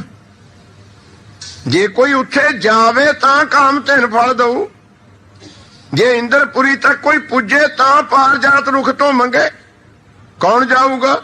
ਆ ਤੁਹਾਡੀ ਅਮਰੀਕਾ ਚੰਦਰਮਾ ਤੇ ਗਈ ਹੈ, ਇੰਦਰਪੁਰੀ ਵਿੱਚ ਨਹੀਂ ਜਾ ਸਕਦੀ। ਫਿਰ ਸਾਨੂੰ ਕੀ ਫਾਇਦਾ ਹੋਊਗਾ ਉਹਦੀ ਪੁਰੀ ਵਿੱਚ? ਹੋਣਗੀਆਂ ਚੀਜ਼ਾਂ। ਤੇ ਤੁਹਾਨੂੰ ਦੇਖੋ ਗੁਰੂ ਅਰਜਨ ਪਾਤਸ਼ਾਹ ਜੀ ਦੇ ਸਵਈਏ ਚੱਲ ਰਹੇ ਨੇ। ਤੁਹਾਨੂੰ ਛਡਾਤਾ ਇੰਦਰਪੁਰੀ ਤੋਂ ਖਹਿੜਾ। ਨਾ ਉੱਥੇ ਜਾ ਸਕੀਏ ਨਾ ਚੀਜ਼ਾਂ ਲੈ ਸਕੀਏ। ਤੇ ਤੁਹਾਨੂੰ ਇੱਥੇ ਹੀ ਆ ਗੁਰੂ ਤੇਰਾ ਦਰ ਕੈਸਾ ਹੈ, ਕੈਸੀ ਸ਼ੋਭਾ ਬਖਸ਼ੀ ਹੈ ਸਾਨੂੰ। ਤੁਹਾਨੂੰ ਇੰਦਰਪੁਰੀ ਵਿੱਚ ਜਾਣ ਦਾ ਲੋੜ ਨਹੀਂ ਕਿ ਕਾਮ ਧੇਨ ਗਊ ਨੂੰ ਟੋਲੀਏ, ਪਾਰ ਜਾਤ ਰੁੱਖ ਨੂੰ ਟੋਲੀਏ। ਤੁਸੀਂ ਪਾਰ ਜਾਤ ਤੇ ਹਰ ਕੋ ਨਾਮ। ਆ ਜਿਹੜੀ ਬਾਣੀ ਤੁਹਾਨੂੰ ਦੱਸੀ ਹੈ ਨਾ ਵਾਹਿਗੁਰੂ ਦਾ ਨਾਂ, ਇਹੀ ਕਲਪਤਰ ਬਿਰਖ ਹੈ, ਇਹੀ ਪਾਰ ਜਾਤ ਹੈ। ਇਹ ਕੈਸਾ ਗੁਰੂ ਦਿੱਤਾ ਸਾਨੂੰ, ਜੋ ਮੰਗੇ ਠਾਕਰ ਆਪਣੇ ਤੇ। ਉਹ ਪਾਰ ਜਾਤ ਤੋਂ ਵੀ ਜੋ ਵੀ ਮੰਗਿਆ ਜਾਂਦਾ ਉਹ ਦਿੰਦਾ, ਪਰ ਮੰਗੂ ਕਿਹੜਾ? ਜਿਹੜਾ ਉੱਥੇ ਜਾਊ ਉਹ ਮੰਗੂ। ਤੁਹਾਨੂੰ ਇਸ ਧਰਤੀ ਤੇ ਹੀ ਗੁਰੂ ਅਰਜਨ ਦਾ ਦਰ ਦੇ ਦਿੱਤਾ। ਮੰਗੋ ਜੋ ਵੀ ਮੰਗਣਾ, ਜੋ ਜੋ ਮੰਗੈ ਸੋਈ ਸੋਈ ਪਾਵੇ, ਸੇਵ ਹਰ ਕੇ ਚਰਨ ਰਸੈਨ। ਪਾਰ ਜਾਤੇ ਹਰ ਕੋ ਨਾਮ ਜਿਹੜੀ ਬਾਣੀ ਹੈ ਕਿ ਕਾਮ ਧੇਨ ਹਰ ਹਰ ਗੁਣ ਗਾਮ। ਉਹ ਤਾਂ ਗਊ ਹੈ ਵਿਚਾਰੀ ਇੰਦਰ ਦੇ ਦਰ ਤੇ ਖੜੀ। ਤੁਹਾਨੂੰ ਇੱਥੇ ਧਰਤੀ ਤੇ ਹੀ ਦੇਤੀ ਕਾਮ ਧੇਨ ਗਊ। ਉਹ ਕਿਹੜੀ ਹੈ? ਜੋ ਵਾਹਿਗੁਰੂ ਦਾ ਕੀਰਤਨ ਕਰਨਾ ਹੈ, ਉਹਦੇ ਗੁਣ ਗਾਉਣੇ। ਇਹ ਕਾਮ ਧੇਨ ਗਊ। ਕਮੈਂਟਰੀ ਚ ਗਾ ਲੋ, ਬਰਮਿੰਗਮ ਗਾ ਲੋ, ਉਹ ਗੁਰਦੁਆਰੇ ਆ ਕੇ ਗਾ ਲੋ, ਬਾਜਾ ਖੋਲ ਕੇ ਆਪਣੇ ਬੈਡਰੂਮ ਚ ਗਾਈ ਜਾ ਖੋ ਸਤਨਾਮ। ਐਸੀ ਕਾਮ ਧੇਨ ਗਊ। ਆ ਕੀਰਤਨ ਜਿਹੜਾ ਬਖਸ਼ੇ ਹੈ ਸਤਿਗੁਰ ਪਾਤਸ਼ਾਹ ਕਹਿੰਦੇ ਐਵੇਂ ਨਾ ਫਿਰਿਓ ਇੰਦਰਪੁਰੀਆਂ ਚ ਮੰਗਦੇ। ਆ ਗੁਰੂ ਅਰਜਨ ਦਾ ਦਰ ਐਸਾ ਬਖਸ਼ ਦਿੱਤਾ, ਕਾਮ ਧੇਨ ਹਰ ਹਰ ਗੁਣ ਗਾਮ। ਫਿਰ ਇੱਕ ਹੋਰ ਛੁੱਟੀ ਦੇਤੀ, ਜੇ ਤੈਥੋਂ ਨਾਮ ਵੀ ਨਾ ਜਪ ਹੋਵੇ, ਤੈਥੋਂ ਕੀਰਤਨ ਵੀ ਨਾ ਹੋਵੇ, ਫਿਰ ਸਾਰਿਆਂ ਤੋਂ ਵਧੀਆ ਗੱਲ ਉਹ ਵੀ ਧਰਤੀ ਤੇ ਦੇਤੀ। ਕਿਹੜੀ? ਤੈਨੂੰ ਇੰਦਰਪੁਰੀ ਦੇਵਤਿਆਂ ਦੀ ਸਭਾ ਵਿੱਚ ਜਾ ਕੇ ਕਥਾ ਸੁਣਨ ਦੀ ਲੋੜ ਨਹੀਂ। ਸਭ ਤੇ ਉੱਤਮ ਹਰ ਕੀ ਕਥਾ। ਆ ਜਾ ਸੰਗਤ ਵਿੱਚ ਗੁਰੂ ਦੇ ਦਰ ਤੇ। ਇਹ ਗੱਲਾਂ ਭੱਟ ਦੇਖ ਰਹੇ ਸੀ ਅੰਮ੍ਰਿਤਸਰ ਸਾਹਿਬ, ਸੁਣ ਰਹੇ ਸੀ ਆਪ। ਸਾਰੀਆਂ ਗੱਲਾਂ ਤੋਂ ਉੱਤਮ ਕਾਮ ਧੇਨ ਗਊ ਤੋਂ ਵੀ, ਪਾਰ ਜਾਤ ਰੁੱਖ ਤੋਂ ਵੀ ਉੱਤਮ, ਉੱਪਰ ਸ੍ਰੇਸ਼ਟ ਉਹ ਹੈ ਸਤਿਗੁਰਾਂ ਦੀ ਬਾਣੀ ਦੀ ਕਥਾ ਸ਼ਬਦ ਦੀ ਵਿਚਾਰ ਕਰ ਲੈਣੀ। महाराज दा अमृतमई इतिहास सुनना, ਸਿੰਘਾਂ ਸ਼ਹੀਦਾਂ ਸਿੰਘਾਂ ਦੀਆਂ ਕਰਨੀਆਂ ਸੁਣਨੀਆਂ ਗੁਰਮੁਖਾਂ ਦੀਆਂ, ਇਹ ਸਭ ਤੇ ਹੀ ਉੱਤਮ। ਜਦੋਂ ਇਹ ਸੁਣੇਗਾ ਤਾਂ ਨਾਮ ਸੁਣਤ ਦਰਦ ਦੁੱਖ ਲਥਾ। ਤੇ ਸਤਿਗੁਰ ਪਾਤਸ਼ਾਹ ਨੇ ਬਚਨ ਕਰ ਦਿੱਤਾ, ਕਿੱਥੇ ਦੇਵਤਿਆਂ ਦੀ ਸਭਾ ਵਿੱਚ ਜਾ ਕੇ ਗੰਧਰਵਾਂ ਤੋਂ ਰਾਗ ਸੁਣੋਗੇ ਤੁਸੀਂ, ਕਿੱਥੇ ਦੇਵਤੇ ਇੰਦਰਪੁਰੀ ਵਿੱਚ ਜਾ ਕੇ ਵਸ਼ਿਸ਼ਟ ਮੁਨੀ ਦੀ ਕਥਾ ਬਿਆਸ ਜੀ ਤੋਂ ਸੁਣੋਗੇ ਤੁਸੀਂ, ਆਪਾਂ ਤੇ ਨਹੀਂ ਜਾ ਹੋਣਾ। ਕਿੱਥੇ ਗੁਰਮੁਖ ਪਿਆਰਿਓ ਮੁਨੀਆਂ ਮੰਗ ਸਮਾਧੀਆਂ, शिवजी ਮੰਗ ਜੋਗ ਕਰੋਗੇ, ਨਾਮ ਜਪੋਗੇ। ਆ ਜਾਓ ਗੁਰੂ ਅਰਜਨ ਦੇ ਦਰ ਤੇ। ਭੱਟ ਕਹਿੰਦੇ ਇਹ ਗੁਰੂ ਨਾਨਕ ਦਾ ਦਰ, ਇੱਥੇ ਕਾਮ ਧੇਨ ਗਊ ਪਾਰ ਜਾਤ ਰੁਖ। ਵਾਹਿਗੁਰੂ ਦਾ ਨਾਮ ਪਾਰ ਜਾਤ ਰੁਖ, ਸਤਿਗੁਰਾਂ ਦੀ ਬਾਣੀ ਦਾ ਕੀਰਤਨ ਕਾਮ ਧੇਨ ਗਊ, ਤੇ ਸਤਿਗੁਰਾਂ ਦੀ ਬਾਣੀ ਦੀ ਕਥਾ, ਇਹ ਦੋਹਾਂ ਤੋਂ ਹੀ ਉੱਪਰ। ਤਾਂ ਹੀ ਲਿਖ ਦਿੱਤਾ, ਸੁਣ ਹਰ ਕਥਾ ਉਤਾਰੀ ਮੈਲ, ਮਹਾ ਪੁਨੀਤ ਭੈ ਸੁਖ ਸੈਲ। ਸੁਣਤੇ ਪੁਨੀਤ ਕਿਹਾ ਨਾ ਤਾਂ ਨਿੱਤੇ ਪੜ੍ਹਦੇ ਹੋ ਤੁਸੀਂ, ਪਰ ਮਹਾ ਪੁਨੀਤ ਜੀ ਤੋਂ ਗਾਹਾਂ ਪਵਿੱਤਰ ਕੋਈ ਚੀਜ਼ ਹੋਵੇ ਹੀ ਨਾ। ਉਹ ਸਾਡੇ ਮਨ ਦੀ ਮੈਲ ਕੱਟ ਕੇ ਇੰਨਾ ਪਵਿੱਤਰ ਕਰ ਦਿੰਦੀ ਹੈ। ਗੁਰਬਾਣੀ ਦੀ ਜਿਹੜੀ ਵਿਚਾਰ ਹੈ ਅੰਦਰ ਵੱਜ ਜਾਵੇ, ਸੁਣ ਲਈਏ ਗਿਆਨ ਗੁਰੂ ਦਾ। ਮਹਾ ਪੁਨੀਤ ਭਏ ਸੁਖ ਸੈਲ। ਸੈਲ ਨਾਮ ਹੈ ਪਹਾੜ ਦਾ, ਸੈਲ ਪਹਾੜ ਨੂੰ ਕਹਿੰਦੇ। ਇੱਥੇ ਸੁਖ ਸੈਲ ਕਿਉਂ ਕਿਹਾ ਭਾਈ? ਅਰਥ ਤਾਂ ਕਈ ਨੇ, ਪਰ ਪੰਜਾਬੀ ਦਾ ਜਿਹੜਾ ਸਿੱਧਾ ਅਰਥ ਹੈ, ਜਿਹੜਾ ਪਹਾੜ ਹੁੰਦਾ ਹੈ ਉਹ ਕਦੇ ਹਿੱਲਦਾ ਨਹੀਂ ਹੁੰਦਾ, ਟਿਕਿਆ ਹੁੰਦਾ ਨਾ ਇੱਕ ਜਗ੍ਹਾ। ਆ ਹਿੱਲ ਝੱਖੜ ਆਈ ਜਾਣ, ਜੋ ਮਰਜੀ ਆ ਜਾਵੇ ਖੜਾ। ਇਹ ਸਤਿਗੁਰਾਂ ਦੀ ਬਾਣੀ ਦੀ ਕਥਾ ਸੁਣ ਕੇ ਉਹ ਸੁਖ ਮਿਲ ਜਾਣਾ ਜਿਹੜਾ ਕਦੇ ਹਿੱਲਣਾ ਹੀ ਨਹੀਂ। ਅੱਜ ਕੇ ਆਖੋ ਸਤ ਮਹਾ ਪੁਨੀਤ ਭਏ ਸੁਖ ਸੈਲ। ਬਾਕੀ ਸੁਖ ਹਿਲਦੇ ਨੇ, ਤੁਹਾਡੇ ਮੇਰੇ ਵੀ ਹਿਲਦੇ ਹੈ, ਸਾਡੇ ਵੀ ਤੁਹਾਡੇ ਵੀ ਮਿਲਤਾ ਜਾਣੇ, ਪਰ ਹਿਲ ਜਾਣੇ। ਕਈ ਵਾਰ ਤੁਹਾਨੂੰ ਅੱਗੇ ਵੀ ਬੇਨਤੀ ਕਰੀ ਹੈ, ਸੁਖ ਤਾਂ ਮਿਲ ਜਾਂਦਾ ਥੋੜਾ ਜਿਹਾ ਵੀ। 250 ਪਾਉਂਡ ਦਾ ਕੋਟ ਪੈਂਟ ਖਰੀਦਿਆ, ਥੋੜਾ ਜਿਹਾ ਚੌੜਾ ਹੋ ਕੇ ਤੁਰੇਗਾ ਸੜਕਾਂ ਤੇ, 30 ਦਿਨ ਰਹਿਣਾ ਨਹੀਂ, ਬਸ ਗਿਆ। ਜਿੱਦਣ ਇੱਕ ਵਾਰ ਡਰਾਈ ਕਲੀਨ ਕਰਾ ਲਿਆ ਫਿਰ ਤਾਂ ਉਹ ਕੱਪੜੇ ਭਾਈਚਾਰੇ ਚ ਰਲ ਜਾਣੇ। ਅੱਜ ਕਹੇ ਆਖੋ ਸਤ ਨਾ, ਫਿਰ ਤਾਂ ਗਏ ਆਏ। ਸੁਖ ਤਾਂ ਮਿਲਦਾ ਹੈ ਕੌਲੀਆਂ ਪਲੇਟਾਂ ਜੀਆਂ ਖੜਕਾ ਕੇ, ਚਮਚੇ ਚੁਮਚੇ 5 ਸਟਾਰ ਹੋਟਲ ਵਿੱਚ, ਦੂਏ ਦਿਨ ਹੈ ਹੀ ਨਹੀਂ, ਸਾਂਝ ਨੂੰ ਹੈ ਹੀ ਨਹੀਂ। ਹੋਰ ਸੁਣ ਲਓ ਆਪਣੀ ਗੱਲ, ਬੜਾ ਸੁਖ ਮਿਲਦਾ ਜਿੱਦਣ ਮੁੰਡੇ ਨੂੰ ਵਿਆਹ ਕੇ ਲਿਆਉਨੇ ਆਪਾਂ, ਬੜੇ ਭੰਗੜੇ ਪੈਨੇ, ਬੜੀ ਬਿਸਕੀ ਬੁਸਕੀ ਚੂਚੇ ਤੜਕਦੇ ਹਨ, ਅਸੀਂ ਬੜਾ ਕੁਛ ਖੇਡਦੇ, ਬੜਾ ਸੁਖ। ਪਰ ਜਦ 7 ਦਿਨ ਬਾਅਦ ਯਾਦ ਆਉਨੇ ਨਾ ਬਿੱਲ ਦੇਣੇ, ਗਿਆ ਅੱਜ ਕੇ ਆਖੋ ਸਤਨਾਮ, ਕੋਈ ਸੁਨਿਆਰ ਬਿੱਲ ਚੱਕੀ ਫਿਰਦਾ, ਕੋਈ ਕੱਪੜੇ ਵਾਲਾ ਚੱਕੀ ਫਿਰਦਾ, ਬਾ ਫਿਰ ਕਿੱਥੇ ਗਿਆ? ਇਹ ਕਿਨ ਭੰਗਾਂ ਨੇ। ਆ ਜਿਹੜਾ ਸ਼ਬਦ ਦੀ ਵਿਚਾਰ ਦਾ ਸੁਖ ਹੈ, ਇਹ ਅਹਿਲ, ਜਿਵੇਂ ਪਹਾੜ ਇੱਕ ਜਿਹੜਾ ਖੜਾ ਬਸ, ਦੂਜਾ ਪਹਾੜ ਜਿੱਡਾ ਬਹੁਤਾ ਵੱਡਾ ਉਹ ਹੈ। ਪਾਰ ਜਾਤੇ ਹਰ ਕੋ ਨਾਮ ਕਾਮ ਧੇਨ ਹਰ ਹਰ ਗੁਣ ਗਾਮ, ਸਭ ਤੇ ਉੱਤਮ ਹਰ ਕੀ ਕਥਾ ਨਾਮ ਸੁਣਤ। ਭੱਟ ਕਹਿੰਦੇ ਆ ਜਾਓ ਗੁਰੂ ਨਾਨਕ ਦੇ ਦਰ ਤੇ, ਕਾਹਨੂੰ ਬ੍ਰਹਮਪੁਰੀਆਂ ਮਹੇਸ਼ਪੁਰੀਆਂ ਨੂੰ ਲਈ ਫਿਰਦੇ ਹੋ? ਇੱਥੇ ਉਹ ਸੁਖ ਮਿਲੂਗਾ ਤੁਹਾਨੂੰ ਜੋ ਇੰਦਰਪੁਰੀ ਵਿੱਚ ਨਹੀਂ ਹੈ, ਸ਼ਿਵਪੁਰੀ ਵਿੱਚ ਨਹੀਂ ਹੈ। ਇੱਥੇ ਅਹਿਲ ਸੁਖ। ਅਹਿਲ ਤੋਂ ਭਾਵ ਇਸ ਜੀਵਨ ਵਿੱਚ ਵੀ ਨਾਲ ਰਹੂ, ਜਦੋਂ ਅਗਲੇ ਜਹਾਨ ਵਿੱਚ ਜਾਵੇਂਗਾ ਉੱਥੇ ਵੀ ਨਾਲੇ ਖੜਾ ਹੋਊਗਾ। ਇਹ ਐਸਾ ਦਰ ਹੈ, ਲੋਕ ਪਰਲੋਕ ਦੋਹਾਂ ਨੂੰ ਸਹੇਲਾ ਕਰਨ ਵਾਲਾ। ਕਿਤਨਾ ਦੂਰ ਦੂਰ ਤੋਂ ਮਿਸਾਲ ਲਿਆ ਕੇ ਭੱਟਾਂ ਨੇ, ਕਿਉਂਕਿ ਹੁਣ ਸਮਾਪਤੀ ਤੇ ਗੁਰੂ ਦੀ ਸ਼ੋਭਾ ਹੈ ਨਾ। ਹੁਣ ਸਾਰਾ ਕਣੀਆਂ ਮੀਂਹ ਪਿਆ ਹੋਇਆ, ਨਦੀਆਂ ਨਾਲੇ ਇਕੱਠੇ ਹੋ ਕੇ ਜਿਵੇਂ ਸਮੁੰਦਰ ਬਣ ਜਾਂਦਾ ਨਾ, ਏਦਾਂ ਦੇ ਬਚਨ ਹੁਣ ਕਰ ਰਹੇ ਨੇ। ਅਗਲਾ ਜਿਹੜਾ ਸ਼ਾਮ ਨੂੰ ਸ਼ਬਦ ਆ ਰਿਹਾ ਉਹ ਸ਼ਿਵ ਆ ਰਿਹਾ, ਸ਼ਿਵ ਪਹਿਲੀ ਤੁਕ ਦੇ ਵਿੱਚ। ਅੰਤ ਨ ਪਾਵਤ ਦੇਵ ਸਭੈ ਮੁਨ ਇੰਦਰ ਮਹਾ ਸ਼ਿਵ ਜੋਗ ਕਰੀ। ਇਹਦੀ ਵਿਚਾਰ ਆਪਾਂ ਸ਼ਾਮ ਦੇ ਸਵਾਮੇ ਵਿੱਚ ਕਰਾਂਗੇ। ਮਹਾਰਾਜ ਨੇ ਕਿਰਪਾ ਕੀਤੀ ਹੈ, ਸੁਭਾਗਾ ਸਮਾਂ ਬਖਸ਼ਿਆ। ਜੁੜੀਏ ਇਸ ਪ੍ਰਮਾਣ ਨੂੰ ਲੈ ਕੇ। ਇੰਦਰਪੁਰੀ ਮੈਂ ਸਰ ਪਰ ਮਰਨਾ, ਬ੍ਰਹਮਪੁਰੀ ਨੇ ਚਲ ਨਹੀਂ ਰਹਿਣਾ।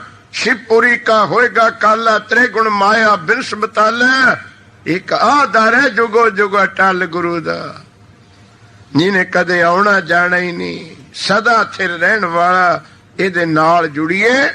इन्नियां बेनतियां प्रवान करियो, भुल्लां तो खिमा। अगों लई शुद्ध बाणी सेवा करन दा बल बख्शियो। वाहिगुरू जी का खालसा, वाहिगुरू जी की फतेह। ओंकार सतनाम करता पुरख निरभउ निरवैर अकाल मूरत अजूनी सैभं गुर प्रसाद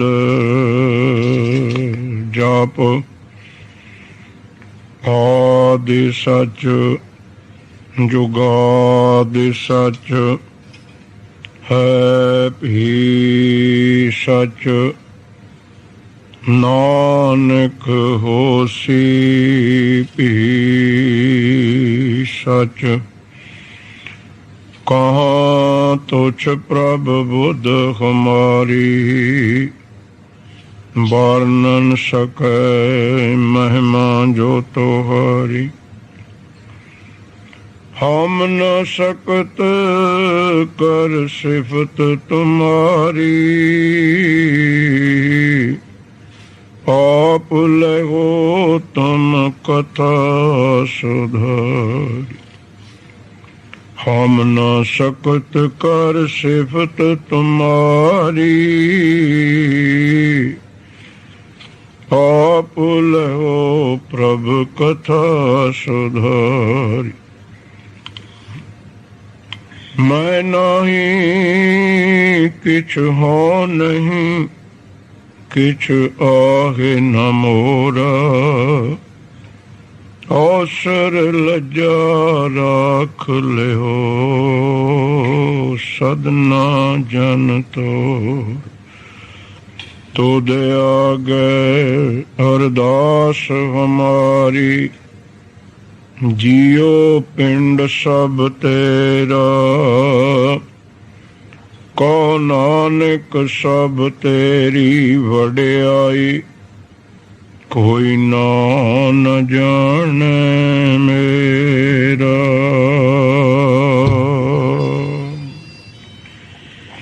सतनाम श्री वाहिगुरु साहिब जी। अंत ना पावत देव सवै मन इंद्र महाशिव जोग करी। हुन वेद विचरंच विचार हर जाप न छाडो एक करी। मथुरा जन को प्रभ दीन दयाल है संगत सृष्ट निहाल करी। रामदास गुरु जग तारन को गुर जोत अर्जन माहे तरी। वाहिगुरु जी का खालसा वाहिगुरु जी की फतेह। परम सत्कारयोग गुरु स्वरूप साध संगत सतगुरां दी बख्शिश होई है। सचखंडी दरबार दे दर्शन दीदार सतगुरां दी बाणी दे जाप गुरु के लंगरां दी सेवा सतसंगत दा सुभाग समा चल रहा है। मेहर कीती है धन धन धन सतगुरु श्री गुरु ग्रंथ साहब महाराज जी ने जो सतगुरां दी गुरु स्वरूप बाणी दी विचार आपां नूं बख्शिश होई है।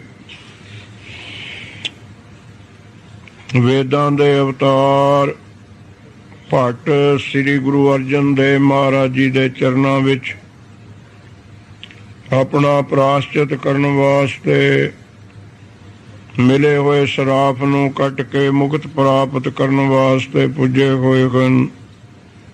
ਜਿਨ੍ਹਾਂ ਨੇ ਸਤਿਗੁਰਾਂ ਦਾ ਬਚਨ ਮੰਨ ਕੇ ਸਤਿਗੁਰੂ ਨਾਨਕ ਦੇਵ ਮਹਾਰਾਜ ਜੀ ਤੋਂ ਉਪਮਾ ਮਹਿਮਾ ਵਡਿਆਈ ਜੋ ਸਤਿਗੁਰਾਂ ਦੇ ਪਰਉਪਕਾਰ ਸਵਈਆਂ ਵਿੱਚ ਵਰਣਨ ਕੀਤੇ ਹਨ। ਹੁਣ ਪੰਜਵੇਂ ਪਾਤਸ਼ਾਹ ਗੁਰੂ ਅਰਜਨ ਦੇਵ ਮਹਾਰਾਜ ਜੀ ਦੇ ਸਵਈਏ ਸਿਫਤ ਸਲਾਹ ਚੱਲ ਰਹੀ ਹੈ, ਜਿਨ੍ਹਾਂ ਵਿੱਚ ਸਾਨੂੰ ਪੁਰਾਤਨ ਡੂੰਘਾਈਆਂ ਦਾ ਗਿਆਨ ਬਖਸ਼ ਕੇ ਦੱਸ ਰਹੇ ਹਨ ਕਿ ਹੁਣ ਕਲਯੁਗ ਦੇ ਵਿੱਚ ਸਤਿਗੁਰੂ ਨਾਨਕ ਦੇਵ ਮਹਾਰਾਜ, ਉਹਨਾਂ ਦੇ ਸਰੂਪ ਗੁਰੂ ਅਰਜਨ ਦੇਵ ਮਹਾਰਾਜ ਜੀ ਦੀ ਕੈਸੀ ਗੁਰਗੱਦੀ ਹੈ, ਕੈਸਾ ਤਖਤ ਹੈ, ਕੈਸਾ ਪ੍ਰਤਾਪ ਹੈ, ਕੈਸਾ ਗਿਆਨ ਹੈ।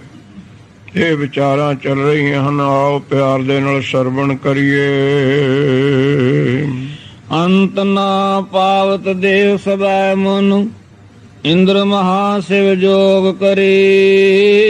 ਇਹ ਗੁਰੂ ਅਰਜਨ ਦੇਵ ਮਹਾਰਾਜ ਉਸ ਅਕਾਲ ਪੁਰਖ ਸਤ ਚਿਤ ਆਨੰਦ ਪਰਿਪੂਰਨ ਪਰਮਾਤਮ ਦੇਵ ਸ਼੍ਰੀ ਅਕਾਲ ਪੁਰਖ ਵਾਹਿਗੁਰੂ ਜੀ ਦਾ ਆਪ ਸਰੂਪ ਹੋ, ਜਿਨ੍ਹਾਂ ਦਾ 33 ਕਰੋੜ ਦੇਵਤੇ, 33 ਕਰੋੜ ਦੇਵਤਿਆਂ ਦਾ ਰਾਜਾ ਇੰਦਰ, 9 ਮੁਨੀ ਆਦਿਕ, ਸਪਤ ਰਿਸ਼ੀ ਆਦਿਕ, 84 ਸਿੱਧ ਜੋਗੀ ਆਦਿਕ, ਜਿਸ ਦਾ ਭੇਦ ਨਹੀਂ ਪਾ ਸਕੇ, ਅਵਤਾਰ ਨ ਜਾਣੇ ਅੰਤ, ਪਰਮੇਸ਼ਰ ਪਾਰ ਬ੍ਰਹਮ ਬੇਅੰਤ, ਉਹੀ ਪਰਮੇਸ਼ਰ ਦਾ ਰੂਪ ਆਪ ਹੋ, ਜਿਨ੍ਹਾਂ ਦੇ ਭੇਦ ਪਾਉਣ ਵਾਸਤੇ, ਦਰਸ਼ਨ ਕਰਨ ਵਾਸਤੇ ਸ਼ਿਵ ਜੀ ਮਹਾਰਾਜ ਕੈਲਾਸ਼ ਪਰਬਤ ਤੇ 88,000 ਬਰਸ ਦਾ ਇੱਕ ਚੌਂਕੜਾ ਸਮਾਧੀ ਸਥਿਤ ਹੋ ਕੇ ਬੈਠੇ ਰਹਿੰਦੇ ਹਨ। ਉਸ ਵਾਹਿਗੁਰੂ ਦਾ ਅੰਤ ਮਿਲੇ, ਉਹਦੀ ਕੁਦਰਤ ਦਾ ਕੁਝ ਪਤਾ ਲੱਗੇ। ਅੰਤ ਨ ਪਾਵਤ ਦੇਵ ਸਭੈ ਮੁਨ ਇੰਦਰ ਸ਼ਿਵ ਜੋਗ ਕਰੀ। ਸ਼ਿਵ ਜੋਗੀ ਦਾ ਰੂਪ ਹਨ, ਜਟਾਂ ਧਾਰੀਆਂ ਹੋਈਆਂ ਹਨ, ਗਲ ਵਿੱਚ ਸੱਪਾਂ ਦੀ ਮਾਲਾ ਹੈ, ਵਿਭੂਤੀ ਮਲੀ ਹੋਈ ਹੈ, ਉਜਾੜ ਬਿਆਬਾਨ ਕੈਲਾਸ਼ ਪਰਬਤ ਤੇ ਬੈਠੇ ਧਿਆਨ ਲਾਉਂਦੇ ਹਨ ਬੜਾ ਲੰਮਾ ਸਮਾਂ। ਪਰ ਹੇ ਅਕਾਲ ਪੁਰਖ ਵਾਹਿਗੁਰੂ, ਤੇਰਾ ਅੰਤ, ਤੇਰਾ ਪਾਰਾਵਾਰ ਉਹਨਾਂ ਤੋਂ ਵੀ ਨਹੀਂ ਪਿਆ। ਮਹਾਨ ਗ੍ਰੰਥਾਂ ਦੇ ਵਿੱਚ ਬਚਨ ਆਉਂਦਾ, ਗੁਰਸਿੱਖ ਪਿਆਰਿਓ, ਕਿ ਸ਼ਕਰ ਹੋ ਨਾ ਜਾਨੀ ਰਿਖ ਗੌਤਮ ਕੇ ਦੁਆਰ ਗਇਓ, ਗੌਤਮ ਹੋ ਨਾ ਜਾਨੀ ਇਸ ਕੁੱਕੜ ਮੈਂ ਥੋਥ ਹੈ। ਇੰਦਰ ਨੂੰ ਮਾਣ ਸੀ, ਤੁਸੀਂ ਪਿਛਲੀ ਕਥਾ ਸੁਣ ਚੁੱਕੇ ਹੋ, ਉਹਦਾ ਮਾਣ ਟੁੱਟ ਗਿਆ। ਐਸੀ ਕੁਦਰਤ ਨੇ ਗੇੜਾ ਦਿੱਤਾ, ਚੱਕਰ ਦਿੱਤਾ। ਇੰਦਰਪੁਰੀ ਦਾ ਰਾਜ, ਸਭ ਤੋਂ ਸੁੰਦਰ ਇਸਤਰੀ ਸਚੀ ਉਹਦੀ ਘਰਵਾਲੀ, ਉਹਨੂੰ ਛੱਡ ਕੇ ਗੌਤਮ ਰਿਸ਼ੀ ਦੇ ਦਰ ਤੇ ਬੁਰਾ ਕਰਮ ਕਰਨ ਵਾਸਤੇ ਗਿਆ। ਨਹੀਂ ਜਾਣ ਸਕਿਆ ਵਾਹਿਗੁਰੂ ਦੀ ਕੁਦਰਤ ਕੀ ਭਾਣਾ 2 ਮਿੰਟ ਨੂੰ ਵਰਤ ਜਾਣਾ। ਗੁਰਸਿੱਖ ਪਿਆਰਿਓ, ਸ਼ਕਰ ਹੋਣਾ ਜਾਨੀ, ਸ਼ਕਰ ਨਾਮ ਹੈ ਇੰਦਰ ਦਾ। ਰਿਖ ਗੌਤਮ ਕੇ ਦੁਆਰ ਗਇਓ, ਉਹਦੀ ਕੁਦਰਤ ਨੂੰ ਜਾਣ ਹੀ ਨਹੀਂ ਸਕਿਆ। ਗੌਤਮ ਰਿਸ਼ੀ ਦੇ ਦੁਆਰੇ ਤੇ ਜਾ ਕੇ ਕੁਕਰਮ ਕੀਤਾ, ਹੱਲਿਆ। ਉਹਦੀ ਇਸਤਰੀ ਨਾਮ ਸੀ ਜੋ ਸੁੰਦਰ ਸੀ ਬਹੁਤ, ਚੰਦਰਮਾ ਨੇ ਵਿੱਚ ਚੁਗਲੀ ਖਾਧੀ। ਸ਼ਕਰ ਹੋਣਾ ਜਾਨੀ ਰਿਖ ਗੌਤਮ ਕੇ ਦੁਆਰ ਗਇਓ। ਗੌਤਮ ਨੂੰ ਵੀ ਮਾਣ ਹੋ ਗਿਆ ਸੀ ਕਿ ਮੈਂ ਬਹੁਤ ਵੱਡੀ ਤਪੱਸਿਆ ਕੀਤੀ ਹੈ, ਇਹ ਤੋਂ ਗਾਹਾਂ ਹੁਣ ਪ੍ਰਮਾਤਮਾ ਦੀ ਭਗਤੀ ਕੋਈ ਖਈ ਨਹੀਂ ਜਿੱਥੇ ਮੈਂ ਪੁੱਜ ਗਿਆ। ਬਹੁਤ ਵੱਡਾ ਰਿਸ਼ੀ ਸੀ ਗੌਤਮ, ਉਹਦਾ ਵੀ ਮਾਣ ਟੁੱਟ ਗਿਆ। ਰੱਬ ਨੂੰ ਤਾਂ ਕੀ ਪਛਾਣਨਾ ਸੀ, ਉਹ ਮੁਰਗੇ ਨੂੰ ਹੀ ਨਹੀਂ ਪਛਾਣ ਸਕਿਆ ਵੀ ਅਸਲੀ ਹੈ ਕਿ ਨਕਲੀ। ਦੇਖੋ ਰੱਬ ਦਾ ਅੰਤ ਪਾਉਂਦਾ ਪਾਉਂਦਾ ਚੰਦਰਮਾ ਨੇ ਨਕਲੀ ਮੁਰਗਾ ਬਣ ਕੇ ਬਾਂਗ ਦਿੱਤੀ ਸੀ। ਉਹ ਮੁਰਗੇ ਦੀ ਬਾਂਗ ਸੁਣ ਕੇ ਨਹਾਉਣ ਜਾਂਦਾ ਸੀ। ਕਦੇ ਤੁਹਾਨੂੰ ਸਮਾਂ ਮਿਲੇ, ਹਜੂਰ ਸਾਹਿਬ ਜਾਣ ਦਾ, ਬੰਦਾ ਸਿੰਘ ਬਹਾਦਰ ਘਾਟ ਦਾ ਜਿਹੜਾ ਗੁਰਦੁਆਰਾ ਹੈ, ਉਹ ਤੋਂ ਹੋਰ ਲੰਘ ਜੇ ਉਹ ਗੋਦਾਵਰੀ ਦੇ ਕੰਢੇ ਤੇ, ਉੱਥੇ ਤੁਹਾਨੂੰ ਗੌਤਮ ਰਿਸ਼ੀ ਦੀ ਗੁਫਾ ਮਿਲੂਗੀ। ਤੇ ਗੋਦਾਵਰੀ ਦੇ ਕੰਢੇ ਹੀ ਤਪ ਕਰਦਾ ਸੀ, ਉੱਥੇ ਹੀ ਹੈ ਭਾਈ ਗੁਫਾ ਬਣੀ ਹੋਈ। ਆਪਾਂ ਨਵਾਕਬ ਹੋਣ ਕਰਕੇ ਕੋਲੋਂ ਹੀ ਛੱਡੇ ਆਉਨੇ ਅਸਥਾਨਾਂ ਨੂੰ, ਉੱਥੇ ਹੀ ਹੈ ਗੋਦਾਵਰੀ ਦੇ ਕੰਢੇ ਤੇ। ਇਹ ਗੁਰਮੁਖ ਪਿਆਰਿਓ, ਰੱਬ ਨੂੰ ਤਾਂ ਕੀ ਜਾਣਨਾ ਸੀ, ਐਡਾ ਵੱਡਾ ਗੌਤਮ ਰਿਸ਼ੀ ਉਹ ਮੁਰਗੇ ਨੂੰ ਨਹੀਂ ਪਛਾਣ ਸਕਿਆ ਕਿ ਨਕਲੀ ਹੈ ਕਿ ਅਸਲੀ ਹੈ। ਸਮੇਂ ਤੋਂ ਪਹਿਲਾਂ ਚੰਦਰਮਾ ਨੇ ਮੁਰਗਾ ਬਣ ਕੇ ਬਾਂਗ ਦਿੱਤੀ ਸੀ, ਉਹ ਵਿਚਾਰਾ ਨਹਾਉਣ ਚਲਿਆ ਗਿਆ। ਪਿੱਛੋਂ ਗੌਤਮ ਤਪਾ ਹਲਿਆ, ਇਸਤਰੀ ਤਿਸ ਦੇਖ ਇੰਦਰ ਲੋਭਾਇਆ, ਸਹਿਜ ਸਰੀਰ ਚਿਹਨ ਪਗ ਹੋਏ ਤਾਂ ਮਨ ਪਛੋਤਾਇਆ। ਤਾਂ ਗੁਰਸਿੱਖ ਪਿਆਰਿਓ, ਗੌਤਮ ਨੂੰ ਵੀ ਪਤਾ ਨਹੀਂ ਲੱਗਿਆ ਉਹਦੀ ਕੁਦਰਤ ਦਾ, ਜਿਹੜਾ ਮਾਣ ਕਰਦਾ ਸੀ ਮੈਂ ਹੁਣ ਪੂਰਨ ਰਿਸ਼ੀ ਹਾਂ, ਤਪੱਸਿਆ ਕਰ ਲਈ ਬਹੁਤ, ਮੈਂ ਤੋਂ ਵੱਡਾ ਰਿਸ਼ੀ ਨਹੀਂ ਕੋਈ। ਐਸੀ ਖੇਡ ਵਾਹਿਗੁਰੂ ਨੇ ਕੀਤੀ, ਤੂੰ ਰੱਬ ਦਾ ਪਤਾ ਪਾਉਂਦਾ ਫਿਰਦਾ, ਤੈਨੂੰ ਤਾਂ ਆਪਣੇ ਘਰ ਦਾ ਹੀ ਪਤਾ ਨਹੀਂ ਲੱਗਿਆ ਕੀ ਹੋ ਰਿਹਾ ਉੱਥੇ, ਕੀ ਭਾਣਾ ਵਰਤ ਰਿਹਾ ਹੈ, ਕੀ ਤੇਰੇ ਨਾਲ ਖੇਡ ਹੋ ਰਹੀ ਹੈ। ਅਸੀਂ ਰੱਬ ਦਾ ਪਤਾ ਕਰਦੇ ਫਿਰਦੇ, ਮਾਣ ਕਰਦੇ। ਤਾਂ ਗੁਰਮੁਖ ਪਿਆਰਿਓ, ਅਗਲੀ ਤੁਕ ਵਿੱਚ ਵਿਦਵਾਨਾਂ ਨੇ ਲਿਖਿਆ ਹੈ, ਸ਼ੱਕਰ ਹੂੰ ਨਾ ਜਾਨੀ ਰਿਖ ਗੌਤਮ ਕੇ ਦੁਆਰ ਗਇਓ, ਗੌਤਮ ਹੂੰ ਨਾ ਜਾਨੀ ਇਸ ਕੁੱਕੜ ਮੈਂ ਥੋਥ ਹੈ। ਦੇਖੋ ਤ੍ਰੇਤੇ ਯੁਗ ਦੇ ਰਾਮਚੰਦਰ ਅਵਤਾਰ, ਮਰਜ਼ਾਦਾ ਪੁਰਸ਼ੋਤਮ 14 ਕਲਾ, ਰੱਬ ਦਾ ਕੀ ਅਵਤਾਰ ਨਾ ਜਾਣੈ, ਅੰਤ ਮਹਾਰਾਜ ਨੇ ਮੋਹਰ ਲਾ ਦਿੱਤੀ। ਰਾਮ ਹੋ ਨਾ ਜਾਨੀ ਮੇਰੀ ਸੀਆ ਹਰੀ ਰਾਵਣ ਨੇ, ਹਰ ਨਾਮ ਹੈ ਚੋਰ ਦਾ, ਹਰੀ ਚੋਰੀ ਕੀਤੀ। 14 ਕਲਾ ਅਵਤਾਰ ਭਗਵਾਨ ਰਾਮਚੰਦਰ ਨੂੰ ਪਤਾ ਨਹੀਂ ਸੀ ਲੱਗਿਆ ਕਿ ਮੇਰੀ ਘਰ ਵਾਲੀ ਨੂੰ ਰਾਵਣ ਚੱਕ ਕੇ ਲੈ ਗਏ। ਉਹਦਾ ਅੰਤ ਪਾਉਂਦੇ ਰਹੇ ਨੇ। ਅਵਤਾਰਾਂ ਵਰਗੇ ਆਪਾਂ ਤਾਂ ਕਿੱਥੇ ਫਿਰਦੇ, ਅੰਤ ਨਾ ਪਾਵਤ ਦੇਵ ਸਰਬੈ। ਇਹ ਸਬਈਆ ਇਹ ਕਹਿ ਰਿਹਾ ਸਾਨੂੰ, ਰਾਮ ਜੀ ਨੇ ਭਗਵਾਨ ਦਾ, ਰੱਬ ਦਾ ਅੰਤ ਤਾਂ ਕੀ ਪਾਉਣਾ ਸੀ, ਕੀ ਪਛਾਣਨਾ ਸੀ। ਉਹ ਤਾਂ ਮਿਰਗ ਨੂੰ ਇਹ ਨਹੀਂ ਪਛਾਣ ਸਕੇ ਕਿ ਅਸਲੀ ਹੈ ਕਿ ਨਕਲੀ ਹੈ। ਕੋ ਸਤਨਾਮ, ਮਿਰਗ ਬਣ ਕੇ ਲੰਘਿਆ ਸੀ ਨਾ ਕੋਲ ਨੂੰ, ਕਹਿੰਦੇ ਸਿਉਨੇ ਦਾ ਮਿਰਗ। ਹੁਣ ਜੇ ਇੱਥੇ ਥੋੜੀ ਬਹੁਤੀ ਵਿਚਾਰ ਰੱਬ ਦੇ ਦਿੰਦਾ ਵੀ ਸਿਉਨੇ ਦਾ ਮਿਰਗ ਬਣਾਇਆ ਜਾ ਸਕਦਾ, ਮਿੱਟੀ ਦਾ ਬਣਾ ਲਓ, ਪਿੱਤਲ ਦਾ, ਕਾਠ ਦਾ, ਸਿਉਨੇ ਦਾ ਬਣਾ ਲਓ, ਪਰ ਸਿਉਨੇ ਦਾ ਮੁਰਗ ਨੱਠ ਤਾਂ ਨਹੀਂ ਸਕਦਾ। ਉਹ ਡਰਾਇੰਗ ਰੂਮ 'ਚ, ਸ਼ੋ ਰੂਮ 'ਚ ਰੱਖ ਸਕਦੇ ਹੋ ਤੁਸੀਂ। ਨੱਠੂ ਤਾਂ ਅਸਲੀ ਮਿਰਗੇ ਨੱਠੂ ਨਾ ਗੁਰਮੁਖੋ। ਤੇ ਉਹ ਹੁਣ ਵਾਲੇ ਕਿਹੜਾ ਸਾਜੋ ਸਮਾਨ ਸੀ ਤੇ ਜੰਗਲ ਵਿੱਚ ਵੀ ਬਿਜਲੀ ਦੀਆਂ ਤਾਰਾਂ ਲਾਤੀਆਂ ਹੋਣੀਆਂ, ਨੱਠ ਲਿਆ ਹੋਣਾ, ਨਾ ਨਾ, ਨਹੀਂ ਨਹੀਂ। ਉਹ ਤਾਂ ਉਜਾੜ ਬਿਆਬਾਨ ਪੰਚਵਟੀ ਦਾ ਜ਼ਿਕਰ ਹੈ, ਜਿਹਨੂੰ ਤੁਸੀਂ ਅੱਜ ਕੱਲ ਨਾਸਿਕ ਕਹਿੰਦੇ ਹੋ। ਨਾਸਿਕ ਇੰਦੌਰ ਤੇ ਬੰਬਈ ਦੇ ਵਿਚਾਲੇ ਜੇ ਆਉਂਦਾ। ਨਾਸਿਕ ਬਹੁਤ ਵੱਡੀ ਛਾਉਣੀ ਹੈ ਗੁਰਸਿੱਖ ਪਿਆਰੇ। ਨਾਸਿਕ ਉਹਦਾ ਤਾਂ ਨਾਂ ਰੱਖਿਆ ਉਸ ਸ਼ਹਿਰ ਦਾ। ਇੱਥੇ ਭਗਵਾਨ ਲక్ష్మణ ਨੇ ਗੁਰਸਿੱਖ ਪਿਆਰਿਓ ਰਾਵਣ ਦੀ ਭੈਣ ਸੂਪਨਖਾ ਦਾ ਨੱਕ ਵੱਢਿਆ ਸੀ। ਨੱਕ ਨੂੰ ਕਹਿੰਦੇ ਨਾਸਕਾਂ, ਨਾਸਾਂ, ਜਿਹਨੂੰ ਆਪਾਂ ਨੇ ਪੰਜਾਬੀ ਵਿੱਚ ਨਾਸਾਂ ਬਣਾ ਲਿਆ ਸਿੱਧੀ। ਉਹ ਅਸਲ ਨਾਮ ਨਾਸਕ ਹੈ। ਨਾਸਕ ਨੱਕ ਨੂੰ ਕਹਿੰਦੇ ਨੇ। ਉਹ ਉੱਥੇ ਨੱਕ ਵੱਢਿਆ ਸੀ। ਉੱਥੇ ਬੜਾ ਮੰਦਿਰ ਬਣਿਆ ਵਾ ਸੂਪਨਖਾ ਦਾ ਹੁਣ ਵੀ। ਉਹ ਨੱਕ ਵੱਢਣ ਕਰਕੇ ਉਸ ਸ਼ਹਿਰ ਦਾ ਨਾਮ ਗੁਰਮੁਖੋ ਨਾਸਕ ਹੈ। ਬਹੁਤ ਵੱਡਾ ਕੈਂਟ ਹੈ। ਉਸ ਨਾਸਕ ਦੇ ਕੋਲੇ ਉਹ ਜਗ੍ਹਾ ਹੈ ਪੰਚਵਟੀ, ਜਿੱਥੇ ਭਗਵਾਨ ਰਾਮ ਜੀ ਨੇ ਬਨਵਾਸ ਕੱਟਿਆ। ਉਹ ਵੀ ਹੁਣ ਗੁਫਾ ਬਣੀਆਂ ਹੋਈਆਂ ਨੇ ਜਿੱਥੇ ਰਹਿੰਦੇ ਹੁੰਦੇ ਸੀ, ਉਜਾੜ ਬਿਆਬਾਨ ਵਿੱਚ। ਕਿੱਥੇ ਉਦੋਂ ਸ਼ਹਿਰ ਸੂਰ ਸੀ, ਉਜਾੜ ਸੀ। ਉਹ ਨਾਸਕ ਉਸੇ ਕਰਕੇ ਰੱਖਿਆ। ਉੱਥੇ ਹੀ ਫਿਰ ਉਹ ਸਿਉਨੇ ਦਾ ਮਿਰਗ ਬਣ ਕੇ ਲੰਘਿਆ ਤੇ ਮਾਤਾ ਸੀਤਾ ਜੀ ਦੀ ਇੱਛਾ ਹੋ ਗਈ, ਇਹਨੂੰ ਫੜ ਕੇ ਲਿਆਓ। ਜਿਹਨੂੰ ਵਿਦਵਾਨਾਂ ਨੇ ਲਿਖਿਆ, ਭਾਵੀ ਕੇ ਪ੍ਰਭਾਏ ਰਾਮ ਗਏ ਸੀ ਮਿਰਗ ਸਾਥ। ਜਦੋਂ ਭਾਵੀ ਆਉਂਦੀ ਹੈ, ਸਭਾ ਆਉਂਦਾ ਹੈ, ਸੀਤਾ ਜੀ ਨੂੰ ਲੈ ਗਿਆ ਸੀ ਰਾਵਣ ਚੁਰਾਏ ਕੇ। ਉਹ ਭਾਣਾ ਉਹਦਾ ਕੌਣ ਜਾਣ ਸਕੇ ਤੈਂ ਕਿਆ ਕਰਨਾ ਹੈ। 1 ਮਿੰਟ ਦਾ ਵੀ ਪਤਾ ਨਹੀਂ। ਅੰਤ ਨਾ ਪਾਵਤ ਦੇਵ ਸਰਬੈ। ਗੁਰਸਿੱਖ ਪਿਆਰਿਓ, ਇੱਕ ਗਿਆ, ਤੁਹਾਨੂੰ ਪਤਾ ਹੀ ਹੈ ਉਸ ਕਥਾ ਦਾ। ਉਹ ਨਾ ਮੁੜਿਆ ਤਾਂ ਗਿਆ ਹੋਇਆ ਬਾਹਰ, ਕੋਈ ਨਾ ਮੁੜੇ ਦੂਜੇ ਨੂੰ ਫਿਕਰ ਲੱਗ ਜਾਂਦਾ ਕਿ ਕਿਉਂ ਨਹੀਂ ਆਇਆ। ਤਾਂ ਗੁਰਮੁਖ ਪਿਆਰਿਓ, ਮਾਤਾ ਸੀਤਾ ਜੀ ਕਹਿੰਦੇ ਉਹਨਾਂ ਦਾ ਪਤਾ ਕਰੋ, ਤਾਂ ਮੁੜੇ ਹੀ ਨਹੀਂ। ਲక్ష్మణ ਨੂੰ ਵੀ ਭੇਜਤਾ ਤੇ ਲక్ష్మణ ਨੇ ਕਾਰ ਕੱਢੀ ਸੀ, ਜਿਹਨੂੰ ਹਿੰਦੂ ਵੀਰ ਲక్ష్మణ ਰੇਖਾ ਕਹਿੰਦੇ। ਗੁਰੂ ਗ੍ਰੰਥ ਸਾਹਿਬ ਵਿੱਚ ਨੂੰ ਰਾਮ ਕਾਰ ਲਿਖਿਆ। ਚੌਗਿਰਦ ਹਮਾਰੇ ਰਾਮ ਕਾਰ ਦੁੱਖ ਲੱਗੇ ਨਾ ਪਾਈ। ਉਹ ਲక్ష్మణ ਰੇਖਾ ਤੇ ਰਾਮ ਕਾਰ ਵਿੱਚ ਫਰਕ ਨਹੀਂ ਸਮਝਣਾ। ਹਿੰਦੂ ਔਰ ਸ਼ਾਸਤਰਾਂ ਵਿੱਚ ਉਹਨੂੰ ਲక్ష్మణ ਰੇਖਾ ਤਾਂ ਲਿਖਿਆ, ਕੱਢੀ ਲక్ష్మణ ਨੇ ਸੀ, ਕੱਢਣ ਵਾਲਾ ਲక్ష్మణ ਸੀ। ਪਰ ਜਦ ਕੱਢੀ ਸੀ ਨਾ, ਨੌ ਉਹਨੇ ਵੀ ਰਾਮ ਦਾ ਹੀ ਲਿਆ ਸੀ। ਉਹਦੀ ਆਪਣੀ ਤਾਂ ਸ਼ਕਤੀ ਕੋਈ ਹੈ ਨਹੀਂ ਸੀ। ਜਿਵੇਂ ਆਪਾਂ ਕੋਈ ਕੰਮ ਕਰਨ ਲੱਗੀਏ, ਧੰਨ ਗੁਰੂ ਨਾਨਕ ਦੇਵ ਕਹਾਂਗੇ, ਧੰਨ ਗੁਰੂ ਗੋਬਿੰਦ ਸਿੰਘ ਕਹਾਂਗੇ, ਆਪਣਾ ਨਾਂ ਥੋੜ੍ਹਾ ਲਵਾਂਗੇ ਆਪਾਂ।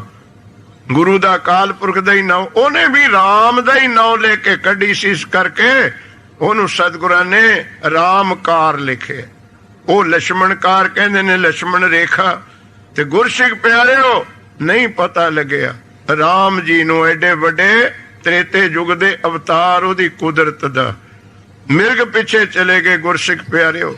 ਤੇ ਪਿੱਛੋਂ ਮਾਤਾ ਸੀਤਾ ਜੀ ਸਤਵੰਤੀ ਜਨਕ ਦੀ ਸਪੁੱਤਰੀ, ਕਿੱਡੇ ਵੱਡੇ ਭਾਗ ਹੋਣਗੇ ਜੋ ਰਾਮ ਜੀ ਦੇ ਘਰ ਵਿਆਹੀ ਗਈ ਗੁਰਸਿੱਖ ਪਿਆਰਿਓ। ਇੱਥੇ ਥੋੜਾ ਜਿਹਾ ਲੜਕਾ ਚੰਗਾ ਮਿਲ ਜਾਵੇ ਆਪਾਂ ਨੂੰ, ਜਦੇ ਕਹਿਣਗੇ ਇਸ ਕੁੜੀ ਦੇ ਬਹੁਤ ਵੱਡੇ ਭਾਗ ਨੇ। ਉਹ ਵੀ ਕੋਈ ਦਾ ਜੁਗਾਂ ਦਾ ਤਪ ਸੀ ਗੁਰਸਿੱਖ ਪਿਆਰਿਓ। ਪਰ ਰਾਵਣ ਉਦੋਂ ਬਣ ਕੇ ਗਿਆ ਭਿਖਾਰੀ, ਹੱਥ ਵਿੱਚ ਡੌਰੂ ਤ੍ਰਿਸ਼ੂਲ ਫੜਿਆ ਵਾ, ਮੰਗਤਾ ਬਣ ਕੇ ਚਲਿਆ ਗਿਆ। ਪਹਿਲਾਂ ਤਾਂ ਇਹੀ ਨਹੀਂ ਮਾਤਾ ਜੀ ਸਮਝ ਸਕੇ ਵੀ ਜੰਗਲਾਂ ਵਿੱਚ ਮੰਗਤੇ ਨਹੀਂ ਹੁੰਦੇ, ਮੰਗਤੇ ਤਾਂ ਪਿੰਡਾਂ ਸ਼ਹਿਰਾਂ ਵਿੱਚ ਹੁੰਦੇ। ਦੇਖੋ ਉਹਦੀ ਕੁਦਰਤ ਕਿਵੇਂ ਵਰਦੀ ਹੈ, ਜਦੋਂ ਆਪਣੀ ਕੁਦਰਤ ਬਤਾਉਂਦਾ ਹੈ ਕੀ ਸਮਝਾਂਗੇ ਆਪਾਂ। ਇੱਥੇ ਹੀ ਨੁਕਤਾ ਸੀ ਵੀ ਜੰਗਲ ਵਿੱਚ ਤਾਂ ਭਿਖਾਰੀ ਨੇ ਕੀ ਕਰਨਾ, ਇੱਥੇ ਤਾਂ ਆਪ ਅਸੀਂ ਭੁੱਖੇ ਮਰਦੇ, ਨਾ ਕੋਈ ਇੱਥੇ ਰਵੇ ਨਾ ਆਵੇ ਨਾ ਜਾਵੇ। ਇਹ ਨਹੀਂ ਸਮਝ ਸਕੀ ਮਾਤਾ। ਤੇ ਫਿਰ ਉਹਨੇ ਐਸੀ ਗੱਲ ਕੀਤੀ, ਜਾ ਕੇ ਬਬੰਗ ਭੋਲੇ ਕਹਿਤਾ ਭਿਕਸ਼ਾ ਲੈਣ ਆਏ ਹੈ। ਤੇ ਮਾਤਾ ਸੀਤਾ ਜੀ ਕਹਿੰਦੇ ਕੋਈ ਸਾਧੂ ਹੈ, ਜੋ ਵੀ ਉਸ ਸਮੇਂ ਕੁਟੀਆ ਵਿੱਚ ਸੀ ਜੰਗਲ ਵਿੱਚ, ਉਹ ਥਾਲੀ ਵਿੱਚ ਪਾਇਆ। ਤੇ ਮਾਤਾ ਸੀਤਾ ਜੀ ਕਹਿੰਦੇ ਮਹਾਂਪੁਰਸ਼ੋ ਅੰਦਰ ਆ ਕੇ ਭਿਕਸ਼ਾ ਲੈ ਜਾਓ। ਕਹਿੰਦੇ ਅੰਦਰ ਕਿਉਂ ਆਵਾਂ?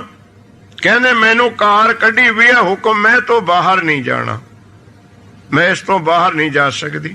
ਉਹ ਕਾਰ ਕੱਢ ਕੇ ਗਏ ਤੇ ਗਾਂ ਰਾਵਣ ਵੀ ਘੱਟ ਨਹੀਂ ਸੀ। ਉਹ ਕਹਿੰਦਾ ਤੈਨੂੰ ਤੇਰੇ ਪਤੀ ਦਾ ਉਹਨਾਂ ਦਾ ਹੁਕਮ ਹੈ ਵੀ ਬਾਹਰ ਨਾ ਆਈ, ਮੈਨੂੰ ਮੇਰੇ ਗੁਰੂ ਦਾ ਹੁਕਮ ਹੈ ਗ੍ਰਸਤੀ ਦੇ ਘਰ ਨਹੀਂ ਵੜਨਾ। ਦੇਖੋ ਕੈਸੀ ਚਾਲ ਖੇਡੀ। ਕਹਿੰਦਾ ਮੇਰਾ ਪਰਣ ਹੈ ਵੀ ਗ੍ਰਸਤੀ ਦੇ ਅੰਦਰ ਨਹੀਂ ਵੜਨਾ, ਬਾਹਰੋਂ ਹੀ ਭਿਕਸ਼ਾ ਲੈਣੀ ਹੈ, ਮੇਰੇ ਗੁਰੂ ਦਾ ਕਿਹਾ ਹੋਇਆ। ਸ਼ਿਵ ਜੀ ਦੇ ਜਿਹੜੇ ਆਪਣੇ ਵੀ ਜੰਗਮ ਆਉਂਦੇ ਹੁੰਦੇ ਸੀ ਪਿੰਡਾਂ 'ਚ, ਜਿਹੜੇ ਇੱਕ ਲੱਤ ਹਿਲਾਈ ਜਾਂਦੇ ਸੀ, ਟੱਲੀਆਂ ਵਜਾਉਂਦੇ, ਸ਼ਿਵ ਜੀ ਦੇ ਗਾਣੇ। ਇਹ ਉਹਨੇ ਭਾਈ ਜਿਹੜੇ ਸ਼ਿਵ ਜੀ ਦੇ ਵਿਆਹ ਸਮੇਂ ਗੁਰਮੁਖ ਪਿਆਰਿਓ ਗੀਤ ਗੂਤ ਗਾਉਨੇ ਆ, ਉਹ ਨੇ ਜੰਗਮ ਜੋਗੀ। ਉਹਨਾਂ ਨੂੰ ਤੁਸੀਂ ਜਿੰਨਾ ਮਰਜੀ ਜੋਰ ਲਾ ਲਓ, ਘਰ ਨਹੀਂ ਆਉਣਗੇ, ਬਾਹਰੇ ਖੜਨਗੇ। ਉਹਨਾਂ ਦਾ ਵੀ ਅਸੂਲ ਹੈ ਹੋਈ। ਔਰ ਉਹ ਸਿੱਧਾ ਕਿਸੇ ਭਾਂਡੇ ਵੀ ਤੁਹਾਡੀ ਭਿਕਸ਼ਾ ਨਹੀਂ ਲੈਣਗੇ, ਜਦ ਵੀ ਲੈਣਗੇ ਉਹ ਆਪਣੇ ਕੌਲੇ ਜੇ ਚ ਪਾਉਣਗੇ ਜੀ ਟੱਲੀ ਵਜਾਉਨੇ ਆ, ਉਸੇ ਨੂੰ ਮੂਹਰੇ ਕਰ ਦਿੰਦੇ ਆ, ਉਹਨਾਂ ਦੇ ਨਿਯਮ ਨੇ ਕੋਈ। ਉਹ ਰਾਵਣ ਕਹਿੰਦਾ ਮੈਂ ਘਰ ਨਹੀਂ ਆਉਣਾ, ਤੇ ਸੀਤਾ ਕਹਿੰਦੀ ਮੈਂ ਬਾਹਰ ਨਹੀਂ ਨਿਕਲਣਾ, ਮੈਨੂੰ ਕਾਰ ਕੱਢੀ ਹੋਈ। ਉਹ ਕਹਿੰਦਾ ਫਿਰ ਮੈਂ ਸ਼ਰਾਪ ਦੇ ਕੇ ਜਾਊਂ। ਫੇਰ ਨਹੀਂ ਕੁਦਰਤ ਨੂੰ ਸਮਝੀ ਵੀ ਜੋ ਮੈਨੂੰ ਮੇਰੇ ਪਤੀ ਦਾ ਹੁਕਮ ਹੈ ਉਹ ਮੰਨਾਂ ਮੈਂ। ਜੋ ਮੈਨੂੰ ਹੁਕਮ ਹੋਇਆ ਰਾਮ ਦਾ ਨਾਂ ਲੈ ਕੇ ਲక్ష్మణ ਨੇ ਕਾਰ ਕੱਢੀ ਹੈ। ਪਰ ਨਹੀਂ, ਭਾਵੀ ਜਦੋਂ ਆਉਂਦੀ ਹੈ ਉਹਦੀ ਕੁਦਰਤ ਕਿਹੜਾ ਪਛਾਣੇ ਗੁਰਮੁਖੋ। ਉਹ ਭਿਕਸ਼ਾ ਦੇਣ ਬਾਹਰ ਨਿਕਲ ਗਈ, ਬਚਨ ਕਾਰ ਤੋੜ ਦਿੱਤੀ, ਨਿਯਮ ਤੋੜ ਦਿੱਤਾ। ਉਹ ਭਿਕਸ਼ਾ ਲੈਣ ਕਾਹਨੂੰ ਆਇਆ ਤਾਂ ਉਹ ਤਾਂ ਉਹਨੂੰ ਹੀ ਲੈਣ ਆਇਆ ਤਾਂ। ਅੱਜ ਖੇ ਹਕੋ ਸਤਨਾਮ ਸੀਤਾ ਨੂੰ ਚੁੱਕ ਕੇ ਤੁਰ ਗਿਆ। ਇਹਨੂੰ ਗੁਰੂ ਗ੍ਰੰਥ ਸਾਹਿਬ ਵਿੱਚ ਪੜ੍ਹਿਆ, ਕਿੱਥੇ ਲਿਖਿਆ? ਮਹਾਰਾਜ ਕਹਿੰਦੇ ਜਿਨ ਸੀਤਾ ਆਂਦੀ ਡੌਰੂ ਵਾਏ। ਜੰਗ ਕਰਕੇ ਨਹੀਂ, ਫੌਜਾਂ ਲਿਜਾ ਕੇ ਸੀਤਾ ਨਹੀਂ ਚੱਕੀ, ਡੌਰੂ ਵਜਾ ਕੇ ਚੱਕ ਲਿਆ ਭਿਖਾਰੀ ਬਣ ਕੇ। ਪਰ ਨਹੀਂ, ਰਾਮ ਵਰਗੇ ਅਵਤਾਰ ਨਹੀਂ ਸਮਝ ਸਕੇ ਉਹਦਾ ਅੰਤ, ਨਹੀਂ ਪਾ ਸਕੇ ਉਹਦੀ ਕੁਦਰਤ ਨੂੰ।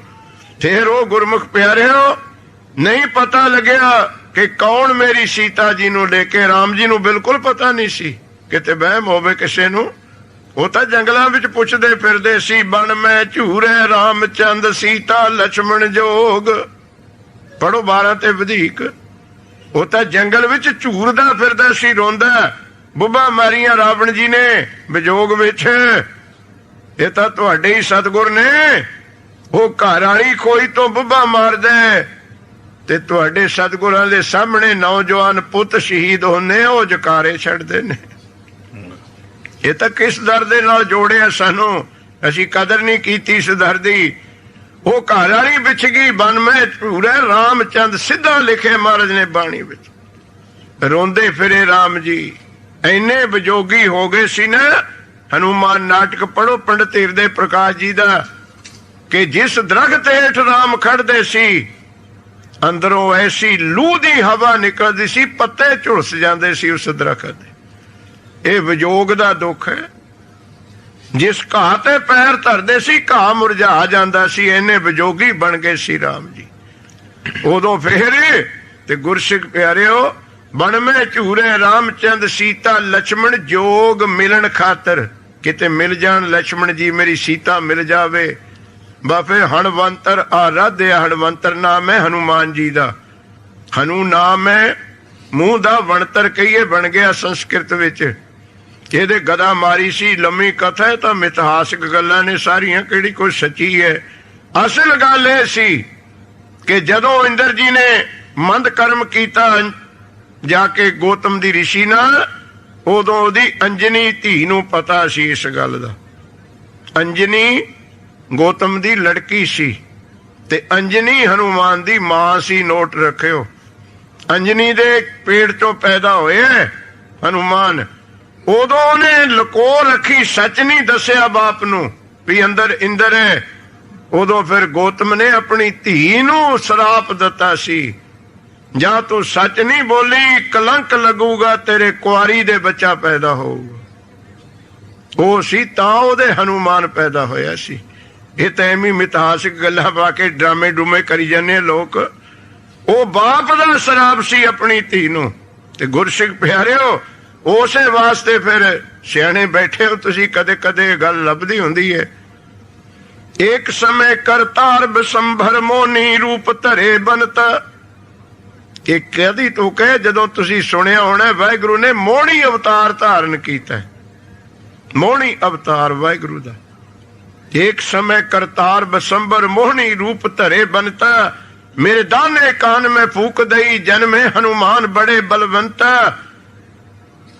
ਜਦੋਂ ਸਖੀਆਂ ਨੇ ਬੀਬੀਆਂ ਨੇ ਤਾਨੇ ਦਿੱਤੇ ਕਿ ਤੂੰ ਤਾਂ ਵਿਆਹ ਹੀ ਨਹੀਂ, ਤੇਰੇ ਪੁੱਤਰ ਪੈਦਾ ਹੋਏ। ਹੁਣ ਸੁਣਿਓ ਪੁੱਤਰ ਕੌਣ ਸੀ। ਦੇਖੋ ਕੈਸੇ ਬਚਨ ਨੇ ਗ੍ਰੰਥਾਂ ਦੇ। ਸਖੀ सत की बात मैं सत कहूं। अंजनी कहती सुन लो सच्ची गल है। मेरे वीर के वीर सुता के सुता, ये मेरा पुत्र नहीं मेरा भाई भी है। मेरे वीर के वीर सुता के सुता। हुण थोड़ा जा दिमाग ही लूगा तुहाडा सुन के। सखी सत की बात मैं सत कहूं, मेरी वीर के वीर सुता के सुता। मोहे काहे की लाज भी हुण सखी, मेरे कंत के कंत पिता के पिता। कदे देखी है गल, बापू भी होवे ते पति भी होवे। ये हुण लम्मा इतिहास है। तां हनुमान जन्मे सी, किते उन्हां नूं फरोड़ों पुराने ग्रंथां नूं फिर पता लगे। उस समय मोहनी अवतार धारण कीता सी। फिर हणवंतर आराधे, फिर याद कीता हनुमान जी नूं पौण पुत्र। आया कर संजोग। देखो राम जी की कथा लिखी हुई 12 वधीक विच। ਉਹ ਫਿਰ ਮਿਲਾਉਣ ਦਾ ਕੰਮ ਰਾਮ ਤੇ ਸੀਤਾ ਜੀ ਨੂੰ ਹਨੂਮਾਨ ਨੇ ਕੀਤਾ ਵਿਚੋਲਾ ਬਣ ਕੇ। ਆਇਆ ਕਰ ਸੰਜੋਗ। ਕਹਿੰਦਾ ਜੀ ਮੈਂ ਤਾਂ ਬਰੂਪੀ ਹਾਂ, ਜੇ ਮੈਨੂੰ ਮਿਲ ਵੀ ਗਈ ਉਹਨੇ ਮੈਨੂੰ ਪਛਾਣਨਾ ਹੀ ਨਹੀਂ। ਮੈਂ ਨਾ ਬਾਂਦਰ ਹੈ ਨਾ ਆਦਮੀ ਹੈ। ਫਿਰ ਰਾਮ ਜੀ ਨੇ ਆਪਣੀ ਮੁੰਦੀ ਦਿੱਤੀ, ਜੇ ਤੈਨੂੰ ਦਿਖ ਜਾਵੇ ਆ ਮੁੰਦੀ ਸਿੱਟਦੀ। ਇਹ ਮੁੰਦੀ ਆਪਣੇ ਪਤੀ ਦੀ ਮੁੰਦੀ ਦਾ ਪਤਾ ਹੀ ਹੁੰਦਾ, ਬੀਬੀਆਂ ਨੂੰ ਪਛਾਣ ਹੁੰਦੀ ਹੈ। ਉਹ ਫਿਰ ਜਿਹੜਾ ਬਣ ਸੀ ਸਾਧ ਸੰਗਤ ਉਹਦੇ ਵਿੱਚ ਗਏ। ਹਨੂਮਾਨ ਜੀ ਪੌਣ ਉਦਾਰੀ ਸੀ, ਉਹਨਾਂ ਦੀ ਸ਼ਕਤੀ ਸੀ। ਗੁਰਮੁਖ ਪਿਆਰਿਓ, ਮਾਤਾ ਸੀਤਾ ਜੀ ਉੱਥੇ ਬਾਗ ਵਿੱਚ ਬੰਦ ਰੱਖੇ ਹੋਏ ਸੀ, ਪਰ ਰਾਮ ਨੂੰ ਨਹੀਂ ਪਤਾ ਲੱਗਿਆ, ਅਵਤਾਰ ਨੂੰ ਨਹੀਂ ਪਤਾ ਲੱਗਿਆ ਕਿੱਥੇ। ਅੰਤ ਨਾ ਪਾਵਤ ਦੇਵ ਸਰਬੈ, ਚਾਹੇ ਤ੍ਰੇਤੇ ਯੁਗ ਦੇ ਅਵਤਾਰ ਸੀ, ਪਤਾ ਹੀ ਨਹੀਂ ਲੱਗਿਆ ਕੀ ਖੇਡ ਵਰਤੀ ਹੈ, ਕਿੱਥੇ ਨੇ ਮਾਤਾ ਸੀਤਾ ਜੀ। ਉਹ ਤਾਂ ਹਨੂਮਾਨ ਜਾ ਕੇ ਪਤਾ ਲਿਆਇਆ, ਮੁੰਦੀ ਸਿੱਟੀ। फिर उन्हें कहा हाँ ठीक है तू राम दे कोलों आए। फिर जाके जो पता गया ना राम जी नूं बनवास दसन, छाला मारना तो इस जात का उही काम है, थोनों पता ही है। पर जब कोई चीज लभ पवे फिर तो टपूसी ही मारदा जावे। हनुमान बहुत खुश ते पूछया राम जी ने, सीता लभी? कहंदा जी लभ पी हैगी। ਹੁਣ ਇੱਥੇ ਬਹੁਤ ਧਿਆਨ ਦਿਓ, ਇੱਕ ਗੱਲ ਕਹਿਣ ਲੱਗਿਆ ਮੈਂ ਸ਼ਾਸਤਰ ਦੀ। ਰਾਮ ਜੀ ਕਹਿੰਦੇ ਐ ਹਨਵੰਤ ਤੁਮ ਸਾਚ ਕਹੋ, ਜੀਵਤ ਹੈ ਕਿ ਮ੍ਰਿਤਕ ਹੈ। ਧਿਆਨ ਦਿਓ ਜਰਾ, ਸਿਆਣੇ ਬੈਠੇ ਹੋ। ਰਾਮ ਜੀ ਕਹਿੰਦੇ ਤੂੰ ਸੀਤਾ ਨੂੰ ਦੇਖ ਕੇ ਆਇਆ, ਜਿਉਂਦੀ ਸੀ ਕਿ ਮਰੀ ਹੋਈ ਸੀ? ਦੇਖੋ ਕੈਸਾ ਸਵਾਲ ਖੜਾ ਕਰਤਾ। ਇਹ ਇੱਥੇ ਨਹੀਂ ਡਰਾਮੇ ਚ ਦੱਸ ਦਿਆਂਗੇ ਗੱਲਾਂ। जीवत है कि मृतक है? ਤੇ ਉਹ ਕਹਿੰਦਾ ਰਾਮ ਜੀ ਸੁਖ ਬੋਲੋ, ਮੈਂ ਟੋਲਦਾ ਮਸ਼ੀਨ ਲੱਭੀ ਹੈ, ਜਿਉਂਦੀ ਐਸੀ ਤਾਂ। ਜਦ ਕਿਹਾ ਨਾ ਜਿਉਂਦੀ ਹੈ, ਰਾਮ ਜੀ ਦਾ ਜਵਾਬ ਪਤਾ ਕੀ ਸੀ? ਜੋ ਜੀਵਤ ਹੈ ਤੋ ਪ੍ਰੀਤ ਨਹੀਂ। ਰਾਮ ਜੀ ਕਹਿੰਦੇ ਜੇ ਜਿਉਂਦੀ ਹੈ ਤਾਂ ਮੇਰੇ ਨਾਲ ਪਿਆਰ ਨਹੀਂ। ਜੇ ਮੇਰੇ ਨਾਲ ਪਿਆਰ ਹੁੰਦਾ ਮੇਰੇ ਵਿਛੋੜੇ ਵਿੱਚ ਮਰ ਜਾਂਦੀ। ਅੱਜ ਕੇ ਆਖੋ ਸਤਨਾਮ, ਕੈਸੀ ਠੋਕਰ ਮਾਰੀ। ਜੀਵਤ ਹੈ ਤੋ ਪ੍ਰੀਤ ਨਹੀਂ। ਫਿਰ ਕਾਹਦੀ ਪ੍ਰੀਤ ਹੈ ਜੇ ਵਿਛੜ ਕੇ ਵੀ? ਜਿਸ ਪਿਆਰੇ ਸਿਉ ਨੇਹੋ ਤਿਸ ਆਗੇ ਮਰ ਚੱਲੀਏ। ਤਿਰਗ ਜੀਵਨ ਸੰਸਾਰ ਤਾਂ ਕਹਿ ਪਾਛੈ ਜੀਵਨ। ਤੇ ਪ੍ਰੀਤ ਕਾਹਦੀ ਹੈ? ਹਨੂਮਾਨ ਵੀ ਸਤ ਵਾਲਾ ਸੀ। ਜਦ ਸਤ ਵਾਲਾ ਸੀ ਗੁਰਮੁਖੋ, ਨਿੰਦਿਆ ਨਹੀਂ ਕਰਨੀ। ਜਿੰਨਾ ਗੁਣ ਕਿਸੇ ਦਾ ਹੋਵੇ ਉਹਨੂੰ ਲੁਕੋ ਨਾ। ਬਸ ਜਦੇ ਸਮਝ ਗਿਆ ਵੀ ਕੰਮ ਤਾਂ ਵਿਗੜ ਗਿਆ, ਮੇਰੀ ਖਿੱਤ ਕਮਾਈ ਵੀ ਐਵੇਂ ਗਈ, ਇੰਨਾ ਟੋਲਦਾ ਫਿਰਿਆ। ਰਾਮ ਜੀ ਨੂੰ ਕਹਿੰਦਾ ਰਾਮ ਜੀ ਤੁਸੀਂ ਸੱਚ ਕਹਿੰਦੇ ਹੋ, ਪਰ ਮੈਂ ਤੁਹਾਨੂੰ ਦੱਸਦਾ ਵੀ ਮਰੀ ਕਿਉਂ ਨਹੀਂ। ਸਿਆਣਾ ਸੀ, ਮਰੀ ਕਿਉਂ ਨਹੀਂ? ਉਹ ਤਾਂ ਮਰ ਜਾਣੀ ਚਾਹੀਦੀ ਸੀ। ਕਹਿੰਦਾ ਹਾਂ ਜੀ ਬਿਲਕੁਲ ਸੱਚ ਕਹਿੰਦੇ ਹੋ ਤੁਸੀਂ, ਮਰ ਜਾਣਾ ਚਾਹੀਦਾ ਸੀ, ਮਰੀ ਕਿਉਂ ਨਹੀਂ? ਹਨੂਮਾਨ ਜੀ ਕਹਿੰਦੇ ਜਮ ਆਵਤ ਹੈ ਪਰ ਪਾਵਤ ਨਾਹੀ, ਪ੍ਰਾਨ ਬਸੈ ਪਦ ਪੰਕਜ ਮਾਹੀ। ਰਾਮ ਜੀ ਮਰ ਜਾਣਾ ਚਾਹੀਦਾ ਸੀ ਉਹਨੂੰ, ਪਰ ਮਰੀ ਤਾਂ ਨਹੀਂ। ਜਮ ਉਹਦੇ ਪ੍ਰਾਣਾਂ ਨੂੰ ਲੈਣ ਆਉਨੇ, ਉਥੇ ਪ੍ਰਾਣ ਹੈ ਨਹੀਂ, ਉਹਦੇ ਪ੍ਰਾਣ ਤੇਰੇ ਚਰਨਾਂ ਵਿੱਚ ਹੈ। ਅੱਜ ਖੇ ਆਖੋ ਸਤਨਾਮ, ਉਹਨੂੰ ਲੱਭਦਾ ਹੀ ਨਹੀਂ। ਜਮ ਆਵਤ ਹੈ ਪਰ ਪਾਵਤ, ਸਰੀਰ ਤਾਂ ਲਿਜਾਣਾ ਨਹੀਂ ਜਮਾਂ ਨੇ, ਪ੍ਰਾਣੇ ਲਿਜਾਣੇ ਨਾ। ਉਹ ਉਥੇ ਹੈ ਨਹੀਂ ਉਹਦੇ, ਉਹ ਤੁਹਾਡੇ ਚਰਨਾਂ ਵਿੱਚ ਤਾਂ ਬਚੀ ਪਈ ਹੈ। ਜੇ ਕਿਤੇ ਆਪਾਂ ਵੀ ਜੁੜ ਜੀਏ, ਆਪਾਂ ਨੂੰ ਵੀ ਜਮ ਨਹੀਂ ਫੜਨਗੇ। ਅੱਜ ਖੇ ਆਖੋ ਆਪਣੇ ਨੇੜੇ ਵੀ ਨਹੀਂ ਆਉਣਗੇ। ਜਮ ਆਵਤ ਹੈ ਪਰ ਪਾਵਤ ਨਾਹੀ, ਪ੍ਰਾਣ ਵਸੈ ਪ੍ਰਭ ਪੰਕਜ ਮਾਹੀ। ਉਹ ਤਾਂ ਤੁਹਾਡੇ ਚਰਨਾਂ ਵਿੱਚ ਵਸ ਰਹੇ ਨੇ ਪ੍ਰਾਣ ਉਹਦੇ। ਇੱਥੇ ਗੱਲ ਇਹ ਨਹੀਂ ਉਹ ਗੁਰਮੁਖ ਪਿਆਰੇ, ਉਹ 14 ਕਲਾ ਅਵਤਾਰ ਤ੍ਰੇਤੇ ਯੁਗ ਦੇ ਨਹੀਂ ਪਤਾ ਲੱਗਿਆ ਕੁਦਰਤ ਦਾ। ਅੰਤ ਨ ਪਾਵਤ ਦੇਵ ਸਭ ਹੈ, ਮੁਨ ਇੰਦਰ ਮਹਾਸ਼ਿਵ। ਗਾਹਾਂ ਹੁਣ ਸ਼ਿਵ ਜੀ ਦੀ ਗੱਲ ਸੁਣ ਲਓ। ਤਰਲੋਕੀ ਨਾਥ ਹੈ ਸ਼ਿਵ ਜੀ, ਬਹੁਤ ਵੱਡੀ ਪਦਵੀ, ਸਾਰੇ ਜੱਗ ਦਾ ਕਾਲ ਸਮਾਪਤੀ ਕਰਨ ਦਾ ਤਮੋ ਗੁਣ ਵਾਹਿਗੁਰੂ ਨੇ ਦਿੱਤਾ ਹੈ ਉਹਨੂੰ। ਬਾਣੀ ਮੰਨ ਰਹੀ ਹੈ ਉਹਨੂੰ, ਅਸੀਂ ਕਿਵੇਂ ਮੁਨਕਰ ਹੋ ਜਾਵਾਂਗੇ? ਏਕਾ ਮਾਈ ਜੁਗਤ ਵਿਆਈ, ਇਹ ਜੋ ਮਾਇਆ ਹੈ ਇੱਕ ਵਾਹਿਗੁਰੂ ਨੇ ਆਪਣੀ ਜੁਗਤੀ ਨਾਲ ਵਿਆਈ ਪ੍ਰਸੂਤ ਕੀਤੀ। ਇਸ ਜੁਗਤੀ ਦਾ ਕਿਸੇ ਨੂੰ ਪਤਾ ਨਹੀਂ ਲੱਗਿਆ ਇਹ ਮਾਇਆ ਵਾਹਿਗੁਰੂ ਨੇ ਕਿਵੇਂ ਬਣਾਈ ਹੈ, ਪਤਾ ਹੀ ਨਹੀਂ ਲੱਗਿਆ। ਤੇ ਗੁਰਸਿੱਖ ਪਿਆਰੇ, ਉਹ 3 ਚੇਲੇ ਪ੍ਰਵਾਨ, 3 ਚੇਲੇ ਮੁਖੀ ਬਣਾ ਦਿੱਤੇ। ਪ੍ਰਬੰਧਕ ਅਫੀਸਰ, ਜਿਹਨੂੰ ਐਡਮਿਨਿਸਟ੍ਰੇਟਿਵ ਅਫੀਸਰ ਕਹਿੰਦੇ ਹੋ ਤੁਸੀਂ, ਪ੍ਰਬੰਧ ਚਲਾਉਣ ਵਾਲੇ, ਇਹ ਉਹ।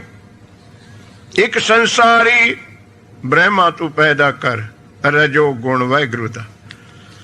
ਇੱਕ ਭੰਡਾਰੀ, ਪੈਦਾ ਹੋਏ ਵੀ ਤਾਂ ਬਚਣਗੇ ਜੇ ਰੋਟੀ ਮਿਲੂ, ਤੂੰ ਉਹਨਾਂ ਦੀ ਪ੍ਰਤਪਾਲ ਕਰ, ਸਤੋ ਗੁਣ। ਇੱਕ ਲਾਏ ਦੀ ਬਾਣ, ਇੱਥੇ ਦੀ ਪਾਠ ਜੁਦਾ ਭਾਈ, ਬਾਣ ਸ਼ਬਦ ਜੁਦਾ ਹੈ, ਲੈ ਨਾਮ ਜੁਦਾ ਹੈ। ਲੈ ਕਹਿੰਦੇ ਸੰਸਕ੍ਰਿਤ ਵਿੱਚ ਨਾਸ਼ ਕਰਨ ਨੂੰ, ਬਾਣ ਕਹਿੰਦੇ ਸੁਭਾਅ ਨੂੰ। ਬ੍ਰਹਮਾ ਦਾ ਸੁਭਾਅ ਰਜੋ ਗੁਣੀ ਹੈ, ਵਿਸ਼ਨੂੰ ਜੀ ਦਾ ਸਤੋ ਗੁਣੀ ਹੈ, ਤੇ ਸ਼ਿਵ ਜੀ ਦਾ ਤਮੋ ਗੁਣ ਨਾਸ਼ ਕਰਨਾ। ਉਹਦਾ ਸੁਭਾਅ ਬਾਣ ਆਦਤ ਹੈ। ਉਹ ਸ਼ਿਵ ਜੀ ਭਗਵਾਨ ਕਿੰਨੀ ਪੂਜਾ ਹੋ ਰਹੀ ਹੈ ਦੇਖ ਲਓ। ਕਿੰਨੇ ਦੇਵੀ ਦੇਵਤੇ ਜਾ ਕੇ ਮੱਥਾ ਟੇਕਦੇ ਨੇ, ਪ੍ਰਸ਼ਾਦ ਚੜ੍ਹਦੇ ਨੇ, ਮੰਦਿਰ ਬਣੇ ਨੇ। ਇਹ ਜਿੱਥੇ ਕੈਲਾਸ਼ਪੁਰੀ ਵਿੱਚ ਰਹਿੰਦੇ ਨਾ ਸ਼ਿਵ ਜੀ, ਇੱਥੇ ਹੁਣ ਪ੍ਰਮਾਣ ਹੈ ਕਿ ਵਾਹਿਗੁਰੂ ਦਾ ਅੰਤ ਨਹੀਂ ਪਾਇਆ। ਸ਼ਿਵ ਜੀ ਨੇ 88,000 ਬਸ ਦੀ ਯੋਗ ਤਪੱਸਿਆ ਤਾਂ ਕੀਤੀ। ਇਹਨਾਂ ਦਾ ਇੱਕ ਸੇਵਕ ਹੈ ਪਸ਼ਮੇਸ਼ਵਰ, ਜਿਵੇਂ ਆਪਣਾ ਸੇਵਾਦਾਰ ਰੱਖਿਆ ਨਹੀਂ ਹੁੰਦਾ ਮਹਾਂਪੁਰਸ਼ਾਂ ਨੇ ਖਾਸ, ਉਹ ਬਹੁਤ ਸੇਵਾ ਕਰਦਾ ਸੀ ਸ਼ਿਵ ਜੀ ਦੀ, ਬਹੁਤ ਸੇਵਾ। ਐਸੀ ਸੇਵਾ ਤੇ ਪ੍ਰਸੰਨ ਹੋਏ ਸ਼ਿਵ ਜੀ ਆਪਣੇ ਸੇਵਕ ਪਸ਼ਮੇਸ਼ਰ ਨੂੰ, ਕਹਿੰਦੇ ਜੋ ਕੁਝ ਮੰਗਣਾ ਮੰਗ ਲੈ। ਜੋ ਤੇਰੀ ਇੱਛਾ। ਤੇ ਗੁਰਮੁਖ ਪਿਆਰਿਓ, ਪਰਮੇਸ਼ਰ ਨੇ ਮੰਗਿਆ ਕਿ ਸ਼ਿਵ ਹੋ ਨਾ ਜਾਨੀ ਕੰਕਨ ਭਸਮੇਸ਼ਵਰ ਦੀਨੋ। ਸੁਣੀਆਂ ਉੱਪਰਲੀਆਂ ਤੁਕਾਂ ਤੁਸੀਂ ਵਿਦਵਾਨ ਦੀਆਂ। ਸ਼ਕਰ ਹੋ ਨਾ ਜਾਨੀ ਰਿਖ ਗੌਤਮ ਕੇ द्वार गयो। गौतम हो ना जानी इस कुक्कड़ में थोथ गए। राम हो ना जानी मेरी सिया खरी रावण ने। रावण हो ना जानी ये सिया परम जोत है। वो भी दुनिया दी स्त्री समझी गया भी मौत कराऊगी मेरी। चार वेदां दा वक्ता रावण भी नहीं कुदरत नूं समझ सकिया भी घर काट बर्बाद होगा इस कर्म करके। ते गां शिव हो ना जानी कंकन भस्मेश्वर दीनो। शिव जी कोल जिहड़ी शक्ति है ना गुरमुखो, ओदे हथ विच एक कड़ा है। ये कड़ा एवें नहीं दता तुहानूं, इहनूं खोजो जरा। शिव जी दे हथ विच कड़ा है लोहे दा। उस कड़े विच ही ओदी शक्ति है सारी। ते जिस कड़े नूं जिहदे हथ सिर पर करके कह दवे भस्म, वो सब कुछ उदों ही सुआह कर दिंदा है। उसे विच शक्ति है कड़े दे विच। ते भाई जिहड़ा ओहदा सेवक सी परमेश्वर, शिव जी जी कहंदे मंग ले क्या मंगना है। गाहां ओ भुल गया, सेवक भुल गया। परमेश्वर कहंदा होर इत्ते काहनूं कुछ मंगना है। कहंदा भगवान मैनूं अपना कड़ा दे दे। वो जिहड़ा शिव जी दा कड़ा सी वो मंग लिया सेवक ने। हुण वचन दे बैठिया भी जो मंगेगा उही दूं। बेशक वचन देता सी कोई नहीं, पर भुल गया। थानू भी बेनती है, किन्ना ही सज्जन मित्र होवे अपना हथियार ना किसी नूं फड़ाए करो। कदे भी हथियार नहीं देना किसी नूं। थानू कवे ना ले देख लवां, ना ना, कदे भी हथियार दूजे दे हथ विच ना दो। कई उधर देखते हैं, कहंदे जी गोलियां कट के दे दो, रिवाल्वर दिखा दो, गोलियां कट के दे दो इनू। गोलियां तो दो अपनी जेब च ले आऊगा। अज कुछ तेरिया तो क्या करना उन्हें। जे कुछ करना है तो गोलियां कितने बंब है तो मुट्ठी च ले खड़ा होगा, पाके तेरे ही कीर्तन सोला पढ़ू। पहला हथियार दे अर्थ कान सिंह नाभे ने कीते महान कोश विच। हथियार दा अर्थ है हथ जमा यार। नोट करियो, यार हुंदा है मित्र, हथ हुंदा है हथ। ये जिहड़े विपन ने ना शस्त्र, खरीदी भी तुसी है बंदूक, लाइसेंस थोड़े नाम है, पैसे तुसी खर्चे हैं, पर मित्र थोड़ी नहीं है। मित्र उसे दी है जिहदे हथ विच है को सतनाम हथ यार। ये जिहदे हथ विच उसे दा मित्र। बस उस बंदूक ने नहीं देखना मेरा मालिक कौन है, लाइसेंस किहदे नाम है। जिहदे हथ विच है ओहदे दा हुक्म मनूगी। इहनू ना दो किसे नूं। वो भुल गया त्रिलोकी नाथ जी दा प्रमाण दे रहे ने ओहदी कुदरत। भुल के अपना हथियार देता कड़ा अपने परमेश्वर त्रिलोकी नाथ भुल गया। अपनी तो गले छड्डो फिर की है। अंत न पावत देव सर्वै मुन इंद्र महाशेव। देता कड़ा अपना हथियार, जानिया नहीं भी भावी आ गई। उन्हें तो देता, गां चेला भुल गया। चेले ने ले लिया, बड़ा खुशी होया। ते चेला कहंदा हुणे होर पर काहनूं वरतना है, इसे पर वरतदे हैं। शिव जी नूं मारो करो, भस्म पार्वती नाल कराओ विआह। अज को सतनाम शिवपुरी दे हो मालिक।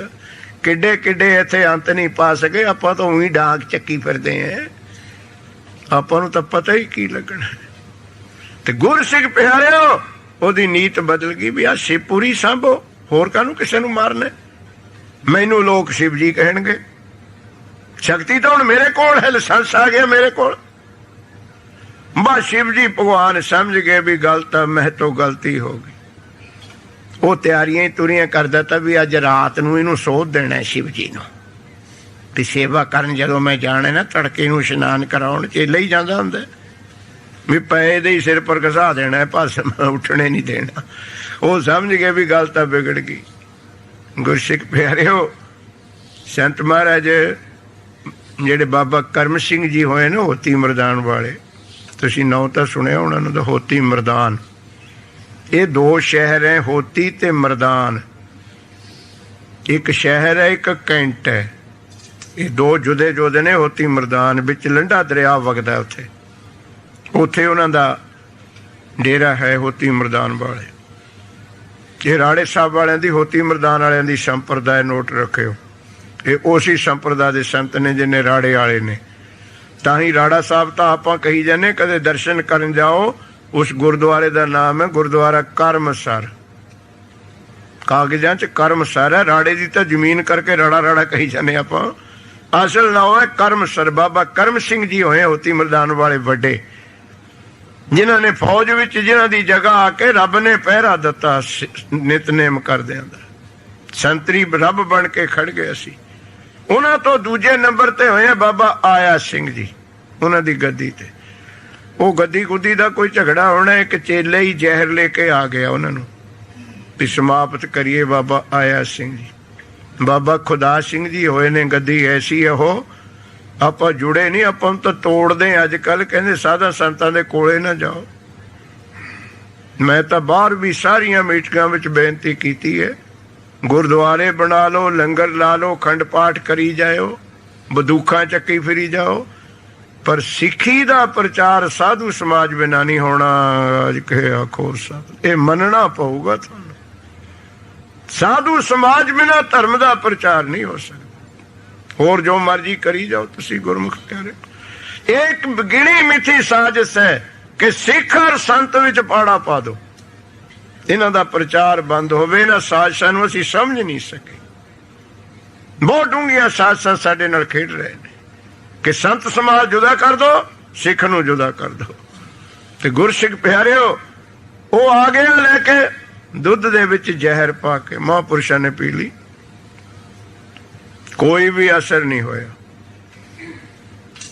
ਕਹਿੰਦਾ ਜ਼ਹਿਰ ਨਕਲੀ ਹੋਊ, ਦੁਬਾਰਾ ਹੋਰ ਅਸਲੀ ਲੈ ਆਇਆ, ਉਹ ਵੀ ਪੀ ਲਈ, ਉਹ ਵੀ ਅਸਰ ਨਾ ਹੋਇਆ। 30 ਵਾਰ ਜਦ ਲੈ ਕੇ ਆਇਆ ਬਹੁਤ ਸਟਰੋਂਗ, ਫਿਰ ਉਹ ਸੰਤ ਮਹਾਰਾਜ ਆਇਆ ਸਿੰਘ ਜੀ ਕਹਿੰਦੇ ਸੰਗਤ ਵਿੱਚ, ਭਾਈ 2 ਵਾਰ ਤਾਂ ਕੋਸ਼ਿਸ਼ ਕਰ ਲਈ, ਅਸੀਂ ਮਰੇ ਨਹੀਂ, ਪਰ ਹੁਣ ਤੈਨੂੰ ਨਿਰਾਸ਼ ਨਹੀਂ ਕਰਨਾ। ਤੈਨੂੰ ਪਤਾ ਕਾਹਤੇ ਨਹੀਂ ਮਰੇ? ਮੈਂ ਤੇਰੀ ਜ਼ਹਿਰ ਕਰਕੇ ਪੀਤੀ ਹੋਣੀ। ਅੱਜ ਕਹੇ ਆਖੋ ਸਾਧ, ਮੈਂ ਉਹਨੂੰ ਜ਼ਹਿਰ ਸਮਝਿਆ ਹੀ ਨਹੀਂ। ਸਾਧੂ ਦੀ ਬਿਰਤੀ ਕਿੱਥੇ ਹੈ? ਜੈਸਾ ਅੰਮ੍ਰਿਤ ਤੈਸੀ ਬਿਖ ਖਟ। ਮੈਂ ਤਾਂ ਤੇਰੀ ਭਾਵਨਾ ਕਰਕੇ, ਅੰਮ੍ਰਿਤ ਕਰਕੇ ਪੀਂਦਾ ਸੀ, ਖਤਮ ਹੀ ਨਹੀਂ ਹੋਇਆ। ਤੇਰੀ ਹੁਣ ਭਾਵਨਾ ਅੱਜ ਜ਼ਹਿਰ ਕਰਕੇ ਪੀਣੀ ਹੈ, ਕਿਉਂਕਿ ਤੇਰੀ ਭਾਵਨਾ ਪੂਰੀ ਕਰਨੀ ਹੈ। ਸਾਡਾ ਸਮਾਂ ਆਇਆ ਹੋਇਆ ਹੈ। ਅੱਜ ਕਹੇ ਆਖੋ ਸਤਿਨਾਮ। ਉੱਥੇ ਤਾਂ ਅਵਸਥਾ ਹੀ ਹੋਰ ਹੁੰਦੀ ਹੈ ਗੁਰਮੁਖ ਪਿਆਰਿਓ, ਆਪਾਂ ਉੱਥੇ ਪੁੱਜੇ ਨਹੀਂ ਸਕਦੇ। ਆਪਾਂ ਨੂੰ ਤਾਂ ਈਰਖਾ ਦੁਆਇਸ਼ ਵਿੱਚ ਪਾਤਾ ਸਾਡੇ ਲਾਣੇ ਨੇ। ਤੋੜ ਤਾਂ ਇੱਕ ਦੂਜੇ ਤੋਂ, ਬਸ ਤੋੜਨ ਵਿੱਚ ਫਾਇਦਾ ਉਹਨਾਂ ਨੂੰ। ਜੇ ਆਪਾਂ ਜੁੜੇ ਰਹੇ ਤੇ ਆਪਣੇ ਕੰਨੀ ਉਂਗਲੀ ਕੌਣ ਕਰਦਾ? ਮੈਂ ਤਾਂ ਸਪਸ਼ਟ ਗੁਰੂ ਦੀ ਹਜ਼ੂਰੀ ਵਿੱਚ ਕਹਿੰਦਾ, ਜੇ ਅੰਮ੍ਰਿਤਸਰ ਵਿੱਚ 84 ਦੇ ਵਿੱਚ ਜਦੋਂ ਅਟੈਕ ਹੋਇਆ ਨਾ, ਸਿੱਖਾਂ ਵਿੱਚ ਫੁੱਟ ਨਾ ਪੈਂਦੀ, ਅਕਾਲ ਤਖਤ ਨਹੀਂ ਸੀ ਟਹਿੰਦਾ। ਉਹਨਾਂ ਦੀ ਜ਼ਰੂਰਤ ਨਹੀਂ ਸੀ ਪੈਣੀ ਉੱਥੇ ਵੜਨ ਦੀ। ਪਹਿਲਾਂ ਉਹਨਾਂ ਨੇ ਸਾਜ਼ਿਸ਼ ਕਰਕੇ ਆਪਣਿਆਂ ਤੋਂ ਹੀ ਆਪਣੇ ਮਰਾਉਣੇ ਸ਼ੁਰੂ ਕਰਤੇ ਉੱਥੇ। ਇਸ ਕੁੰਡੀ ਨੂੰ ਆਪਾਂ ਸਮਝੇ ਹੀ ਨਹੀਂ। ਇੱਥੇ ਤਾਂ ਗੱਲਾਂ ਹੀ ਹੋ ਰਹੇ। ਇੱਥੇ ਤਾਂ ਅਖਬਾਰ ਇੰਨੇ ਝੂਠ ਬੋਲਦੇ ਹੈ ਵੀ ਅਖਬਾਰ ਦੇਖ ਕੇ ਫੂਕਣ ਨੂੰ ਜੀ ਕਰਦਾ ਉਹਨਾਂ ਨੂੰ। ਅਸਲੀਅਤ ਹੈ ਹੀ ਨਹੀਂ ਇੱਥੇ। ਕਿੰਨੇ ਮੁਗਾਲਤੇ ਚ ਪਾਇਆ, ਕਿੰਨਾ ਬੁੱਧੂ ਬਣਾਇਆ ਇਹਨਾਂ ਲੋਕਾਂ ਨੇ ਇਹਨਾਂ ਨੂੰ। ਤੇ ਤੁਸੀਂ ਅਖਬਾਰਾਂ ਦੇ ਪੜ੍ਹ ਕੇ ਬਸ ਕਹੀ ਜਾਂਦੇ ਠੀਕ ਹੈ। ਗੁਰਸਿੱਖ ਪਿਆਰਿਓ, ਸਭ ਤੋਂ ਪਹਿਲੀ ਵੱਡੀ ਗੱਲ ਉੱਥੇ ਸੈਂਟਰ ਨੇ ਫੁੱਟ ਪਾਈ। ਜਿੰਨੇ ਵੀ ਅਦਾਰੇ ਸੀ ਅੰਮ੍ਰਿਤਸਰ ਵਿੱਚ, ਇੱਕ ਦੂਜੇ ਦੇ ਦੁਸ਼ਮਣ ਬਣਾਤੇ। ਬਸ ਉਹੀ ਕਾਰਨ ਬਣਿਆ ਕਾਲ ਤਖਤ ਟਹਿਣ ਦਾ। ਇਹੀ ਸਾਜ਼ਿਸ਼ ਚੱਲ ਰਹੀ ਹੈ। ਹੁਣ ਵੀ ਜੁਦੇ ਜੁਦੇ ਕਰ ਦੋ।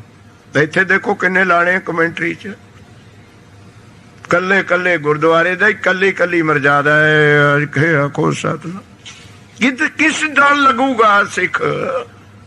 ਕਿਹਨੂੰ ਮੰਨੂਗਾ? ਇਹ ਜਾਣ ਬੁੱਝ ਕੇ ਸਾਜ਼ਿਸ਼ਾਂ ਨੇ। ਜਾਂ ਬਾਣੀ ਇੱਕ ਹੈ, ਸਾਡਾ ਬਾਣਾ ਇੱਕ ਹੈ, ਫਿਰ ਫਰਕ ਕਿਉਂ ਦੂਜੇ ਦੀ ਜਗ੍ਹਾ? ਇੱਕਾ ਬਾਣੀ, ਇੱਕ ਗੋਰੀ, ਇੱਕੋ ਸ਼ਬਦ ਵਿਚਾਰ। ਉਹ ਵੀ ਗੁਰੂ ਗ੍ਰੰਥ ਸਾਹਿਬ ਨੂੰ ਗੁਰੂ ਕਹਿੰਦੇ। ਉਹ ਵੀ ਖੰਡੇ ਬਾਟੇ ਦੇ ਅੰਮ੍ਰਿਤ ਨੂੰ ਅੰਮ੍ਰਿਤ ਕਹਿੰਦੇ, ਪਰ ਵਿਚਾਰ ਇੱਕ ਰਹੀ ਨਹੀਂ, ਇਹ ਛੱਡੀ ਨਹੀਂ। ਇਹ ਜਾਣ ਬੁੱਝ ਕੇ ਸਾਜ਼ਿਸ਼ਾਂ ਨੇ, ਇਹਨਾਂ ਨੂੰ ਸੋਚਿਆ ਕਰੋ ਬੈਠ ਕੇ, ਬਸ ਇਹਨਾਂ ਨੂੰ ਜੁਦੇ ਜੁਦੇ ਕਰ ਦੋ ਗੁਰਮੁਖ। ਉਹ ਮਹਾਂਪੁਰਸ਼ਾਂ ਤੋਂ ਬਿਨਾਂ ਨੋਟ ਕਰ ਲਿਓ, ਕਦੇ ਵੀ ਧਰਮ ਦਾ ਪ੍ਰਚਾਰ ਨਹੀਂ ਹੋਊਗਾ। ਜਿੰਨੇ ਮਰਜੀ ਮੇਰੇ ਵਰਗੇ ਬਾਜੇ ਢੋਲਕੀਆਂ ਢੜਸਾਰੀਆਂ ਖੜਕਾਈ ਜਾਓ, ਜਿੰਨੇ ਮਰਜੀ ਰਾਗੀ ਰਾਗ ਕਰੀ ਜਾਣ, ਧਰਮ ਦਾ ਪ੍ਰਚਾਰ ਇੱਕ ਧਰਮੀ ਪੁਰਸ਼ ਹੀ ਕਰ ਸਕਦਾ, ਦੂਜੇ ਤੋਂ ਨਹੀਂ ਹੋਊਗਾ ਕਦੇ ਵੀ। ਤੇ ਗੁਰਸਿੱਖ ਪਿਆਰਿਓ, ਉਹ ਗੱਦੀ ਕਹਿੰਦੇ ਅੱਜ ਇਹਨੂੰ ਜ਼ਹਿਰ ਕਰਕੇ ਪੀਨੇ। ਬਾਬਾ ਖੁਦਾ ਸਿੰਘ ਜੀ ਹੋਏ ਨੇ ਉਸੇ ਡੇਰੇ ਵਿੱਚ, ਜਿਵੇਂ ਇੱਥੇ ਜਥੇਦਾਰ ਹੈ ਲਾਂਗਰੀ। ਗੁਰਮੁਖ ਪਿਆਰਿਓ, ਦਾਲ ਉੱਬਣ ਲੱਗੀ ਦੇਗੇ ਵਿੱਚੋਂ, ਕੋਈ ਕਹਿਣ ਦੀ ਗੱਲ ਨਹੀਂ ਹੈ। 1.25 ਮਣ ਨੂਣ ਇੱਕ ਦਿਨ ਦਾ ਲੰਗਰ ਵਿੱਚ 1.25 ਮਣ ਨੂਣ ਲੱਗਦਾ ਸੀ। 1.25 ਮਣ ਨੂਣ ਕਿੰਨੀ ਦਾਲ ਵਿੱਚ ਪੈਂਦਾ ਹੋਊ, ਇਹ ਤੁਸੀਂ ਕੈਲਕੂਲੇਟ ਕਰ ਰਹੇ ਹੋ। ਇੰਨੀ ਸੰਗਤ ਦਾ ਲੰਗਰ ਇੱਕ ਦਿਨ ਬਣਦਾ ਸੀ ਉੱਥੇ। 1.25 ਮਣ ਤਾਂ ਨੂਣ ਪੈਂਦਾ ਸੀ ਰਸੋਈ ਵਿੱਚ। ਹਿਸਾਬ ਲਾ ਲਓ ਫਿਰ ਕਿੱਥੇ ਕਿ ਜਾਂਦਾ ਉਹ ਕੰਮ। ਐਸੀ ਅਵਸਥਾ, ਉਹ ਦੇਗ ਉੱਬਣ ਲੱਗੀ ਤੇ ਕੜਛੀ ਕੋਲ ਹੈ ਨਹੀਂ ਸੀ। ਉਬਾਲਾ ਆ ਗਿਆ। ਬਾਬਾ ਖੁਦਾ ਸਿੰਘ ਜੀ ਮਹਾਰਾਜ ਨੇ ਦੇਗੇ ਦੇ ਵਿੱਚ ਆਪਣੀ ਬਾਹ ਫੇਰਤੀ ਸੰਗਤ ਦੇ ਸਾਹਮਣੇ। ਗੁਰਸਿੱਖ ਪਿਆਰੇ, ਵਾਹਿਗੁਰੂ ਦਾ ਸਿਮਰਨ। ਐਸੇ ਕਰਨੀ ਵਾਲੇ ਮਹਾਂਪੁਰਖ ਹੋਏ ਜਿਨ੍ਹਾਂ ਤੋਂ ਸਾਨੂੰ ਅੱਜ ਤੋੜਿਆ ਜਾ ਰਿਹਾ, ਸਾਨੂੰ ਦੂਰ ਕੀਤਾ ਜਾ ਰਿਹਾ, ਉਹਨਾਂ ਤੋਂ ਜਾਣ ਬੁੱਝ ਕੇ ਗਿਣੀ ਮਿਤੀ ਸਾਜ਼ਿਸ਼। ਤੇ ਗੁਰਸਿੱਖ ਪਿਆਰਿਓ, ਸਤਿਗੁਰ ਪਾਤਸ਼ਾਹ ਬਚਨ ਇੱਥੇ ਕਰਦੇ ਨੇ, ਜਿਹੜੇ ਇਹੋ ਜਿਹੇ ਸਾਧੂ ਹੁੰਦੇ ਹਨ, ਬਸ ਇੱਕ ਗੁਰਮਤ ਦੇ ਸਾਧੂ, ਗੁਰਮਤ ਦੇ ਗੁਰੂ, ਗੁਰੂ ਸਿੱਖ ਗੁਰੂ ਘਰ ਦੇ, ਉਹ ਨਹੀਂ ਭੁੱਲੇ ਹੈ। ਨਹੀਂ ਤਾਂ ਸਾਰੀ ਦੁਨੀਆ ਭੁੱਲਦੀ ਹੋ ਗਈ ਹੈ। ਅੱਜ ਕੇ ਆਖੋ ਸਤ ਇੱਥੇ ਲਿਆਉਣਾ ਪੱਟਾਂ ਨੇ ਤੁਹਾਨੂੰ, ਇਹ ਫਰਮਾਨ ਕਿਉਂ ਦੇ ਰਹੇ ਨੇ। ਬਸ ਜਦੋਂ ਆਇਆ ਮਾਰਨ, ਬਾ ਫਿਰ ਸ਼ਿਵ ਜੀ ਭਗਵਾਨ ਨੱਠੇ ਰਾਤ ਨੂੰ ਉੱਠਣ ਤੋਂ ਪਹਿਲਾਂ ਹੀ ਰਾਤੋਂ ਰਾਤ ਖਿਸਕ ਮੰਤਰ ਹੋ ਕੇ ਕੈਲਾਸ਼ਪੁਰੀ ਤੋਂ ਇਹਨੇ ਅੱਜ ਮਾਰ ਦੇਣ। ਉਹਨੂੰ ਵੀ ਪਤਾ ਲੱਗ ਗਿਆ ਵੀ ਸ਼ਿਕਾਰ ਤਾਂ ਗਿਆ, ਵੀ ਉਹਨੇ ਬਾਹਰ ਜਾ ਕੇ ਰੌਲਾ ਪਾ ਦੇਣਾ, ਮੈਨੂੰ ਫੜਾ ਦੇਣੇ। ਪਿੱਛੇ ਪਿੱਛੇ ਉਹ ਆ ਸ਼ਿਵ ਜੋਗ ਕਰੀ ਜਿਹੜਾ ਬਚਨ ਹੈ, ਐਡਾ ਭਗਵਾਨ ਤਲੋਕੀ ਦਾ ਨਾਥੋਂ ਨਹੀਂ ਅੰਤ ਪਾ ਸਕਿਆ ਕੁਦਰਤ ਦਾ। ਪਿੱਛੇ ਪਿੱਛੇ ਚੇਲਾ ਕੰਗਣ ਲਈ ਆਵੇ ਮਾਰਨਾ, ਮੂਰੇ ਮੂਰੇ ਸ਼ਿਵ ਜੀ। ਹੁਣ ਚੇਲਾ ਤਕੜਾ ਹੁੰਦਾ, ਮਹੰਤ ਤੇ ਨੱਠਣਾ ਔਖਾ, ਤੁਹਾਨੂੰ ਪਤਾ ਹੀ ਹੈ। ਬਾ ਫੇਰ ਗੁਰਮੁਖ ਪਿਆਰਿਓ, ਨੇਪਾਲ ਦੀਆਂ ਪਹਾੜੀਆਂ ਆ ਗਈਆਂ। ਹੁਣ ਮੰਦਿਰ ਜਾ ਕੇ ਦੇਖ ਲਿਓ, ਜਦ ਸ਼ਿਵ ਜੀ ਥੱਕ ਗਿਆ ਵੀ ਹੁਣ ਨਹੀਂ ਨੱਠ ਹੋਣਾ, ਇਹਨੇ ਮਾਰ ਦੇਣੇ। ਫਿਰ ਸ਼ਿਵ ਜੀ ਮਹਾਰਾਜ ਨੇ ਝੋਟੇ ਦਾ ਰੂਪ ਧਾਰਨ ਕਰਿਆ। ਮੈਂ ਖਾਸੁਰ ਝੋਟਾ ਬਣੇ ਸ਼ਿਵ ਜੀ, ਕਿ ਝੋਟਾ ਬਣ ਕੇ ਨਾ ਆਪਣਾ ਸਿਰ ਨੇਪਾਲ ਦੀ ਪਹਾੜੀ ਦੇ ਵਿੱਚ ਘਸੋਤਾ। ਬੋਡੀ ਰਹਿ ਗਈ ਪਿੱਛੇ, ਉਹ ਪਿੱਛੋਂ ਉਹ ਚਲਿਆ ਗਿਆ ਪਰਮੇਸ਼ਰ ਜੀ ਦੇ ਕੋਲ ਖੜਾ ਸੀ ਵੀ ਮਾਰਨੇ। ਉਹ ਹੁਣ ਢੂਈ ਪਰ ਘਸਾ ਕੇ ਕਹੀ ਜਾਵੇ ਭਸਮ ਭਸਮ ਭਸਮ। ਜਦ ਤੱਕ ਸਿਰ ਪਰ ਨਹੀਂ ਸੀ ਜਾਂਦਾ ਭਸਮ ਨਹੀਂ ਸੀ ਹੁੰਦਾ। ਆਖੋ ਸਤਨਾਮ। ਉਹਦੀ ਸ਼ਰਤ ਸੀ ਵੀ ਸਿਰ ਪਰ ਜਾਊ ਕਲਾ ਤਾਂ ਭਸਮ ਹੋ। ਉਹ ਕਸਾਈ ਜਾਵੇ ਉੱਥੇ, ਤੇ ਜਦ ਭੁੱਖ ਜੀ ਲੱਗੇ ਜੰਗਲਾਂ 'ਚ ਪਹਾੜਾਂ 'ਚ ਫਲ ਹੁੰਦੇ ਆ, ਖਾ ਕੇ ਫੇਰ ਆਜੇ ਕਰੇ। ਸ਼ਿਵ ਜੀ ਫਸਿਆ ਹੋਇਆ ਵਿੱਚ, ਵਿਚਾਰਾ ਮਰਨ ਲੱਗਿਆ ਭੁੱਖਾ। ਫਿਰ ਪਾਈ ਦੁਹਾਈ ਸ਼ਿਵ ਜੀ ਨੇ, ਸ਼ਿਵ ਜੋਗ ਕਰੀ। ਪਾਠ ਆਇਆ, ਉਹਨੂੰ ਪਤਾ ਨਹੀਂ ਲੱਗਿਆ ਕੁਦਰਤ ਦਾ। ਮਾਣ ਕਰ ਬੈਠਿਆ, ਮੈਂ ਹੀ ਦੁਨੀਆ ਜਿਹਨੂੰ ਮਰਜੀ ਮਾਰ ਦਵਾਂ, ਮੇਰੇ ਹੱਥ ਕਾਲ ਦੇਤਾ ਰੱਬ ਨੇ, ਕੌਣ ਹੈ ਮੇਰੇ ਸਾਹਮਣੇ ਖੜਨ ਵਾਲਾ। ਬਸ ਫਿਰ ਦੁਹਾਈ ਪਾਈ ਕਿ ਬਾਪੂ ਛਡਾ ਹੁਣ ਇੱਥੋਂ, ਇਹਦੇ ਕੜੇ ਦੀ ਤਾਂ ਲੋੜ ਹੀ ਨਹੀਂ, ਮੈਂ ਤਾਂ ਭੁੱਖੇ ਨਹੀਂ ਮਰ ਜਾਣਾ। ਅੱਜ ਕੇ ਆਖੋ ਸਤਨਾਮ। ਕੜੇ ਕੋਲੇ ਦੀ ਤਾਂ ਲੋੜ ਹੀ ਨਹੀਂ ਪੈਣੀ। ਉਦੋਂ ਗੁਰਮੁਖ ਪਿਆਰੇ ਫਿਰ ਭਗਵਾਨ ਨੇ ਕਹਿੰਦੇ ਚਲੋ ਤੇਰਾ ਮਾਣੇ ਤੋੜਨਾ ਸੀ, ਤੈਨੂੰ ਦੱਸਣਾ ਹੀ ਸੀ ਤੇਰੇ ਕੋਲ ਕਿੰਨਾ ਕੁ ਕੁਝ ਹੈਗਾ। ਤੂੰ ਅੰਤ ਪਾਉਣਾ ਵਾਹਿਗੁਰੂ ਦਾ। ਬਣਾਉਣ ਵਾਲੇ ਦਾ ਬਣਨ ਵਾਲਾ ਅੰਤ ਪਾਉਂਦਾ ਹੈ, ਕਦੇ ਪਾ ਸਕਦਾ। ਕਰਤੇ ਦੀ ਮਿਤ ਕਰਤਾ ਜਾਣੂ, ਕਿਰਤ ਨਹੀਂ ਜਾਣਦੀ ਹੁੰਦੀ ਕਦੇ ਵੀ। ਬਣਾਉਣ ਵਾਲਾ ਹਮੇਸ਼ਾ ਵੱਡਾ ਹੁੰਦਾ ਹੈ, ਉਹ ਤ੍ਰਿਲੋਕੀ ਨਾਥ। ਉਦੋਂ ਫਿਰ ਬੇਨਤੀਆਂ ਸੁਣ ਕੇ ਜਿਹੜਾ ਮੈਂ ਤੁਹਾਨੂੰ ਬਚਨ ਕੀਤਾ ਨਾ, ਮੋਹਣੀ ਅਵਤਾਰ, ਉਦੋਂ ਭਗਵਾਨ ਨੇ ਧਾਰਨ ਕੀਤਾ ਆਪਣੇ ਸੇਵਕ ਦੀ ਲੱਜਿਆ ਰੱਖਣ ਖਾਤਰ। ਬਹੁਤ ਸੁੰਦਰ रूपवती पार्वती ਦਾ ਰੂਪ ਧਾਰਨ ਕਰਕੇ ਫਿਰ ਵਿਸ਼ਨੂੰ ਜੀ ਉੱਥੇ ਚਲੇ ਗਏ ਜਿੱਥੇ ਉਹ ਕੜਾ ਘਸਾਉਂਦਾ ਤਾਂ ਪਿੱਠ ਪਰ। ਉੱਥੇ ਮੋਹਣੀ ਅਵਤਾਰ ਹੈ, ਯਾਦ ਰੱਖਿਓ, ਜਿਹੜੇ ਮੋਹਣੀ ਅਵਤਾਰ ਦੀ ਕਥਾ ਚੱਲਦੀ ਹੈ ਉਹ ਬਣ ਕੇ ਗਏ ਫਿਰ ਮੋਹਣੀ ਸਰੂਪ ਭਗਵਾਨ। ਪਰਮੇਸ਼ਰ ਨੂੰ ਕਹਿੰਦੇ ਆ ਜਾਏ ਤਾਂ ਮਰ ਗਏ, ਇੱਥੇ ਕਾਹਨੂੰ ਕੜਾ ਘਸਾਉਣਾ, ਹੁਣ ਆ ਚੱਲੀਏ ਸ਼ਿਵਪੁਰੀ ਨੂੰ ਵਿਆਹ ਕਰਾ ਮੇਰੇ ਨਾਲ। ਬਸ ਗਾਹਾਂ ਉਹ ਭੁੱਲ ਗਿਆ ਵੀ ਹਾਂ ਇਹੀ ਪਾਰਵਤੀ ਹੈ, ਉਹ ਵੀ ਨਹੀਂ ਜਾਣ ਸਕਿਆ ਕੁਦਰਤ ਨੂੰ। ਬਹੁਤ ਖੁਸ਼, ਕਹਿੰਦਾ ਜਿਹੜੀ ਚੀਜ਼ ਚਾਹੁੰਦੇ ਸੀ ਮਿਲ ਗਏ। ਉਹ ਪਾਰਵਤੀ ਦੇ ਰੂਪ ਵਿੱਚ ਮੋਹਣੀ ਅਵਤਾਰ ਵਾਹਿਗੁਰੂ ਦਾ ਨਾਂ ਤੁਰਿਆ ਆਵੇ ਲਈ ਪਰਮੇਸ਼ਰ ਨੂੰ। ਗੱਲਾਂ ਕਰਦੇ ਆਉਣ ਖੁਸ਼ੀਆਂ ਦੀਆਂ, ਰਸਤੇ 'ਚ ਆ ਗਿਆ ਬਾਗ ਬਹੁਤ ਸੋਹਣਾ, ਫਲ ਫੁੱਲ ਲੱਗੇ ਵੇ। ਪਰਮੇਸ਼ਰ ਤੂੰ ਮੇਰਾ ਪਤੀ ਤਾਂ ਬਣਨਾ, ਤੈਨੂੰ ਸ਼ਿਵ ਜੀ ਵਾਲੇ ਕੰਮ ਵੀ ਆਉਣੇ ਕਰਨੇ, ਮੇਰੇ ਪਤੀ ਵਾਲੇ ਕੰਮ ਜਾਣਦੇ ਤੂੰ।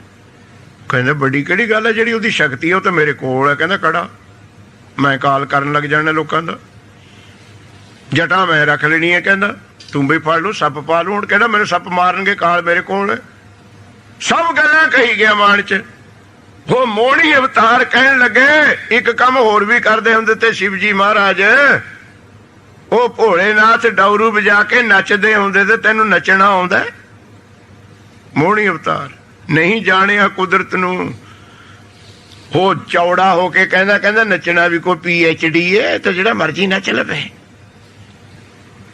ਨੱਚਣੇ ਦਾ ਕੋਈ ਕੋਰਸ ਕਰਨੇ। ਹੱਸਦੇ ਕਾਹਨੂੰ ਹੈ, ਮੈਂ ਤੁਹਾਨੂੰ ਵੀ ਜਾਣਦਾ। ਵਿਆਹਾਂ ਵਿੱਚ ਮੈਂ 80 ਸਾਲ ਦੇ ਬੁੜੇ ਨੱਚਦੇ ਦੇਖੇ ਅੱਜ ਕੋਈ ਸਾਧਨਾ, ਪੱਗ ਕਿਤੇ ਘੜੀ ਕਿਤੇ। कैसे ड्रामे सिख काम करती है, वेखो 80 साल च जपजी ਸਾਹਿਬ ਪੜ੍ਹਨੀ ਤਾਂ ਨਹੀਂ ਆਈ, ਡਿਸਕੋ ਡਾਂਸ ਆ ਗਿਆ ਉਹਨੂੰ। ਦੇਖੋ ਕੀ ਅਸੀਂ ਸਿੱਖਿਆ ਗੁਰਸਿੱਖ ਪਿਆਰੇ, ਜ਼ਿੰਦਗੀ 5 ਪੌੜੀਆਂ ਯਾਦ ਨਹੀਂ ਕੀਤੀਆਂ। ਦੇਖੇ ਤੁਸੀਂ ਵਿੱਚੇ ਹੁੰਨੇ ਹੋ, ਮੈਂ ਤੇ ਕਾਹਨੂੰ ਕਹੋਨੇ, ਤੁਸੀਂ ਕਿਤੇ ਜਾਣਦੇ ਨਹੀਂ ਗੱਲਾਂ ਇਹ। ਵਿਆਹ 'ਚ ਤਾਂ ਤੁਹਾਨੂੰ ਇਹ ਨਹੀਂ ਪਤਾ ਹੁੰਦਾ ਵੀ ਕਵੈਂਟਰੀ ਫਿਰਦਾ ਕਿ ਬਰਮਿੰਗਮ ਅੱਜ ਕੋਈ ਸਾਥ ਨਾ, ਪਤਾ ਹੀ ਨਹੀਂ ਹੁੰਦਾ ਵੀ ਮੈਂ ਹੈ ਕਿੱਥੇ। ਕਹਿੰਦਾ ਨੱਚਣ ਦੀ ਕਿਹੜੀ ਗੱਲ ਹੈ? ਪਰਮੇਸ਼ਰ ਫਸ ਗਿਆ। ਕਹਿੰਦੀ ਫਿਰ ਮੈਨੂੰ ਨੱਚ ਕੇ ਦਿਖਾ। ਮੋਹਣੀ ਅਵਤਾਰ ਪਾਰਵਤੀ ਬਣੀ ਹੋਈ, ਨੱਚ ਕੇ ਦਿਖਾ। ਤਾਂ ਗੁਰਸਿੱਖ ਪਿਆਰਿਓ ਉਹ ਖੁਸ਼ੀਆਂ ਨਾਲ ਨੱਚਣ ਲੱਗ ਗਿਆ ਵੀ ਫੇਰੇ ਹੋਣੇ ਹੁਣ ਪਾਰਵਤੀ ਦੇ ਨਾਲ, ਕਿਤੇ ਗੁੱਸੇ ਨਾ ਹੋ ਜਾਵੇ। ਹੁਣ ਜਦ ਬੰਦਾ ਨੱਚਦਾ ਹੈ ਉਹਦੀ ਬਾਂਹ ਉਹਦੇ ਸਿਰ ਪਰ ਜਾਂਦੀ ਹੋ ਜਾਂਦੀ ਹੈ, ਤੁਹਾਨੂੰ ਪਤਾ ਬਾਂਹ ਉੱਪਰ ਜਾਣੀ ਉਹ ਨੱਚਦੀ ਦੀ। ਉਹ ਮੋਹਣੀ ਅਵਤਾਰ ਦੇਖ ਰਿਹਾ ਸੀ ਵੀ ਜਦ ਕੜੇ ਵਾਲੀ ਬਾਂਹ ਇਹਦੇ ਸਿਰ ਪਰ ਜਾਊ ਉਦੋਂ ਹੀ ਮੈਂ ਭਸਮ ਕਹਿ ਦੇਣਾ, ਇਹ ਜਦੇ ਸੁਆਹ ਹੋ ਜੂ। ਉਹ ਬਾਂਹ ਗਈ ਨੱਚਦੇ ਦੀ ਉੱਪਰ, ਉਹਨੇ ਭਸਮ ਕਹਿਤਾ, ਜਦੇ ਸੁਆਹ ਬਣ ਗਿਆ। ਅਜ ਕੋ ਸਤਨਾਮ ਸ਼ਿਵ ਹੋਣਾ ਜਾਨੀ ਕੰਕਨ ਪਰਮੇਸ਼ਰ ਦੀਨੋ, ਪਰਮੇਸ਼ਰ ਹੋਣਾ ਜਾਨੀ ਇਸ ਕੰਕਨ ਮੈਂ ਮੌਤ ਹੈ।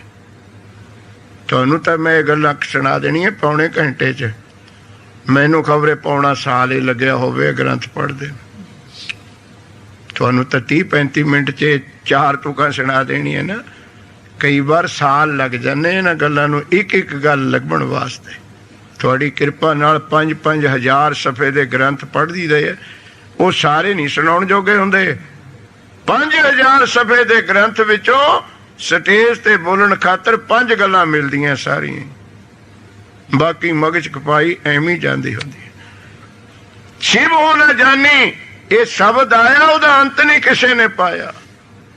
ਅਸੀਂ ਐਵੇਂ ਮਾਣ ਕਰ ਲੈਂਦੇ ਹਾਂ, ਤੇਰੀ 1.5 ਪਾ ਚੂਨ ਚਬਾਰੇ ਰਸੋਈ, 1.5 ਪਾ ਆਟੇ ਦਾ ਤੂੰ ਖਾਣ ਵਾਲਾ, ਤੇ ਰਸੋਈ ਕਹਿੰਦਾ ਚੁੱਲ੍ਹਾ ਮੈਂ ਚਬਾਰੇ 'ਚ ਕਰਨਾ ਹੈ। ਅੱਜ ਕੋ ਸਤਨਾਮ 1.5 ਪਾ ਚੂਨ ਚਬਾਰੇ ਰਸੋਈ ਸਾਡੀ। ਚਬਾਰੇ ਦੀਆਂ ਗੱਲਾਂ ਮਾਰਦੇ ਆਪਾਂ ਤਾਂ ਗੁਰਸਿੱਖ ਪਿਆਰਿਓ। ਐਸੀ ਅਵਸਥਾ ਸੁਣ ਲਓ ਹੁਣ, ਇਹਦੇ ਤੁਕ ਦੇ ਨਾਲ ਮਿਲਦੀ ਗੱਲ ਕਿਸੇ ਵਿਦਵਾਨ ਦੀ ਕਲਮੇ। ਸ਼ਕਰ ਹੋਣਾ ਜਾਨੀ ਰਿਖ ਗੋਤਮ ਕੇ द्वार गयो, गौतम होना जानी इस कुकड़ में थोत गए, राम होना जानी मेरी सिया करी रावण ने, ते रावण होना जानी ये सिया परम जोत है। शिव होना जानी कंकन पसमेश्वर दीनो, पसमेश्वर होना जानी इस कंकन में मौत है। भी होर नूं मारदा फिरदा इहदे विच तां मेरी ओ मौत लिखी है। ऐसे ऋषियों में चूक भरी, अवतारों में भूल परी, ਇੱਥੇ ਜੋਈ ਜੋਈ ਹੋਣਾ ਭਾਈ, ਸੋਈ ਸੋਈ ਹੋਤ ਹੈ। ਅਜ ਕੇ ਆਖੋ ਸਤਨਾਮ। ਇੱਥੇ ਤੈਨੂੰ ਨਹੀਂ ਪਤਾ ਅਗਲੇ ਸਾਹ ਕੀ ਭਾਣਾ ਵਰਤ ਜਾਣਾ, ਅਗਲਾ ਪਲ ਕਿਹੋ ਜਿਹਾ ਆਉਣਾ ਹੈ, ਉਹਦਾ ਅੰਤ। ਗੁਰਸਿੱਖ ਪਿਆਰਿਓ, 3 ਪ੍ਰਵਾਨ ਮੁਨੀ ਦੇ, ਇੰਦਰ ਦੇ, ਸ਼ਿਵ ਜੀ ਦੇ ਇੱਕ ਤੁਕ ਵਿੱਚ ਦਿੱਤੇ ਨੇ। ਪਟ ਕਲ ਸ਼ਹਾਰ ਜੀ ਨੇ ਐਡੇ ਵਿਦਵਾਨ ਨੇ। ਹੇ ਗੁਰੂ ਅਰਜਨ, ਤੁਸੀਂ ਉਹਦਾ ਰੂਪ ਹੋ, ਇਹਨਾਂ ਤੋਂ ਤਾਂ ਪਾ ਨਹੀਂ ਹੋਇਆ ਰੱਬ ਦਾ ਅੰਤ, ਪਰ ਗੁਰੂ ਨਾਨਕ ਦੇ ਸਰੂਪ ਨੇ ਹੀ ਰੱਬ ਦਾ ਸਰੂਪ ਧਾਰਨ ਕਰ ਲਿਆ। ਉੱਥੇ ਫਰਕ ਹੀ ਨਹੀਂ ਰਿਹਾ। ਜਾਂ 2 ਚੀਜ਼ਾਂ ਇੱਕ ਮਿਲ ਜਾਣ ਤੇ ਅੰਤ ਇੱਕ ਦੂਜੇ ਦਾ ਕੌਣ ਲਊਗਾ ਫਿਰ? ਉਹ ਤਾਂ ਆਪ ਨਰੈਣ ਗੁਰੂ ਅਰਜਨ ਪ੍ਰਤੱਖ ਕਰ। ਇਹ ਏਡੇ ਵੱਡੇ ਰਿਸ਼ੀ ਮੁਨੀ ਅਵਤਾਰ, ਇਹ 2 ਤੋਂ 1 ਨਹੀਂ ਰੱਬ ਨਾਲ ਹੋ ਸਕੇ। ਦੁਆਇਸ਼ ਨਹੀਂ ਮਿਟਾ ਸਕੇ। ਅੰਤਰ ਜੋ ਭੇਦ ਸੀ ਉਹ ਨਹੀਂ ਗਵਾਇਆ। ਪਰ ਇੱਕ ਗੁਰੂ ਨਾਨਕ ਦੀ ਗੱਦੀ ਹੈ, ਜਿਹਨੇ ਵਾਹਿਗੁਰੂ ਦਾ ਤੇ ਆਪਣਾ ਭੇਦ ਮਿਟਾ ਲਿਆ, ਇੱਕੋ ਰੂਪ ਹੋ ਗਏ। ਇਸੇ ਕਰਕੇ ਅਮਰ, ਇਸੇ ਕਰਕੇ 4 ਜੁਗੀ ਪਰਮੇਸ਼ਰ ਕਹਿਤਾ ਗੁਰੂ ਨਾਨਕ ਦੀ ਗੱਦੀ ਨੂੰ। 4 ਜੁਗਾਂ ਵਿੱਚ ਅਮਰ ਪਦਵੀ, ਅਮਰਤ ਛਤਰ, ਜਿਹਨੇ ਸਦਾ ਰਹਿਣਾ ਹੈ। ਹੁਣ ਵੇਦ ਵਰੰਚ ਵਿਚਾਰ ਰਹਿਓ। ਹੁਣ ਕਹੀਏ ਅੱਗੇ, ਤੇ ਅੱਗੇ ਹੁਣ ਬ੍ਰਹਮਾ ਜਿਹੜਾ ਸਾਰੀ ਸ੍ਰਿਸ਼ਟੀ ਨੂੰ ਸਾਜ ਰਿਹਾ ਹੈ, 24 ਘੰਟੇ ਵੇਦਾਂ ਨੂੰ ਪੜ੍ਹ ਪੜ੍ਹ ਕੇ ਵਿਚਾਰ ਗਿਆਨ ਦੇ ਰਿਹਾ। ਉਹਨੂੰ ਵੀ ਮਾਣ ਹੋ ਗਿਆ ਸੀ ਕਿ ਜੇ ਮੈਂ ਵੇਦਾਂ ਦਾ ਗਿਆਨ ਦੁਨੀਆ ਨੂੰ ਨਾ ਦਿੰਦਾ, ਇਹ ਦੁਨੀਆ ਅਗਿਆਨੀ ਰਹਿਣੀ ਸੀ। ਬਹੁਤ ਗਿਆਨ ਹੈ ਵੇਦਾਂ ਵਿੱਚ, ਮੇਰੇ ਵਰਗੇ ਤਾਂ ਹੀ ਨਿੰਦੀ ਜਾਂਦੇ ਆ। ਪੱਤਰਾ ਥੱਲ ਕੇ ਦੇਖਿਆ ਨਹੀਂ, ਕਹਿੰਦੇ ਵੇਦ ਹੁੰਦੇ ਕੀ ਹੈ? ਜੇ ਤੈਨੂੰ ਪਤਾ ਹੀ ਨਹੀਂ, ਤੂੰ ਪੱਤਰ ਹੀ ਨਹੀਂ ਥੱਲਿਆ।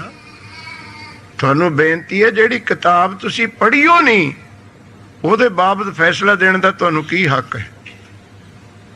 ਮੂਰਖਮਤੀ ਹੈ ਜੇ ਫੈਸਲਾ ਦਓਗੇ। ਪਹਿਲਾਂ ਉਹਨੂੰ ਪੜ੍ਹੋ, ਫਿਰ ਫੈਸਲਾ ਦਓ।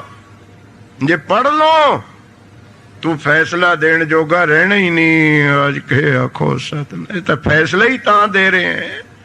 ਇਹ ਬਾਣੀ ਤੇ ਵਿਰੁੱਧ ਕਿਉਂ ਬੋਲਦੇ ਨੇ? ਸਾਡੇ ਕਿਰਪਾਨਾਂ ਪਾਈ ਫਿਰਦੇ ਕਸ਼ਹਿਰੇ, ਉਹ ਬਾਣੀ ਤੋਂ ਉਹਨਾਂ ਨੇ ਜਾਣਿਆ ਹੀ ਨਹੀਂ ਬਾਣੀ ਕੀ ਚੀਜ਼ ਹੈ। ਜੇ ਜਾਣ ਲੈਂਦੇ ਤਾਂ ਵਿਰੁੱਧ ਬੋਲਦੇ। ਇਹ ਬਾਣੀ ਨਹੀਂ ਹੈ। ਸਿੱਧੀ ਪੰਜਾਬੀ ਔਖੇ ਹੋ ਕੇ ਮੈਨੂੰ ਸ਼ਬਦ ਬੋਲਣੇ ਪੈਣੇ ਆ। ਜਿਹੜਾ ਪੁੱਤ ਜਾਣਦਾ ਹੈ ਮੇਰਾ ਬਾਪ ਹੈ, ਉਹ ਕਦੋਂ ਕਹਿ ਦੂਗਾ ਤੂੰ ਮੇਰਾ ਬਾਪ ਨਹੀਂ ਹੈ? ਜਿਨ੍ਹਾਂ ਨੂੰ ਪਤਾ ਹੀ ਨਹੀਂ ਕਿ ਕਿੰਨੇ ਕ ਬਾਪ ਹੈ, ਉਹਨਾਂ ਨੇ ਤਾਂ ਕਹਿਣਾ ਹੀ ਹੈ। ਅੱਜ ਕੇ ਆਖੋ ਸਤਿਨਾਮ। ਉਹ ਹਾਲਤ ਹੈ ਨਾ ਗਿਆਨਾਂ ਸੂਆਂ ਦੀ। ਇਹਨਾਂ ਨੇ ਗੁਰਬਾਣੀ ਨੂੰ ਸਮਝਿਆ ਹੀ ਨਹੀਂ ਕਿ ਸਾਡਾ ਬਾਪ ਇੱਕੋ ਹੈ, 2 ਨਹੀਂ ਹੁੰਦੇ ਕਦੇ। ਕੋਈ ਲਾਇਕ ਪੁੱਤ ਆਪਣੇ ਬਾਪ ਨੂੰ ਕਦੇ ਨਹੀਂ ਕਹੂਗਾ ਤੂੰ ਮੇਰਾ ਬਾਪ ਨਹੀਂ ਹੈ। ਕਿੱਥੇ ਕ ਗੱਲ ਜਾਂਦੀ ਹੈ ਗਾਂ? ਫਿਰ ਹੈ ਕੌਣ? ਫਿਰ ਇਹ ਗੁਰਬਾਣੀ ਸੱਚੀ ਨਹੀਂ ਹੈ ਜੇ, ਤੇ ਸੱਚਾ ਹੈ ਕੌਣ ਦੁਨੀਆ ਵਿੱਚ? ਇਹ ਸੱਚ ਗੁਰਮੁਖ ਪਿਆਰਿਓ ਕਿੱਥੇ ਪੁੱਜ ਗਈ ਸਾਡੀ ਸਿੱਖੀ? ਅਸੀਂ ਜਾਣੇ ਹੀ ਨਹੀਂ। ਫਿਰ ਕੁਝ ਖਰੀਦ ਲਏ ਸਰਕਾਰ ਨੇ, RSS ਵਾਲਿਆਂ ਨੇ, ਅਰਬਾਂ ਰੁਪਈਆ ਉਹਨਾਂ ਕੋਲ ਮੇਰੇ ਵਰਗੇ ਖਰੀਦੇ ਹੋਏ ਨੇ, ਜਿਹੜੇ ਆ ਕੇ ਗੁਰਦੁਆਰਿਆਂ ਵਿੱਚ ਵੀ ਗੁਰੂ ਗ੍ਰੰਥ ਸਾਹਿਬ ਤੋਂ ਉਲਟ ਬੋਲਦੇ ਨੇ।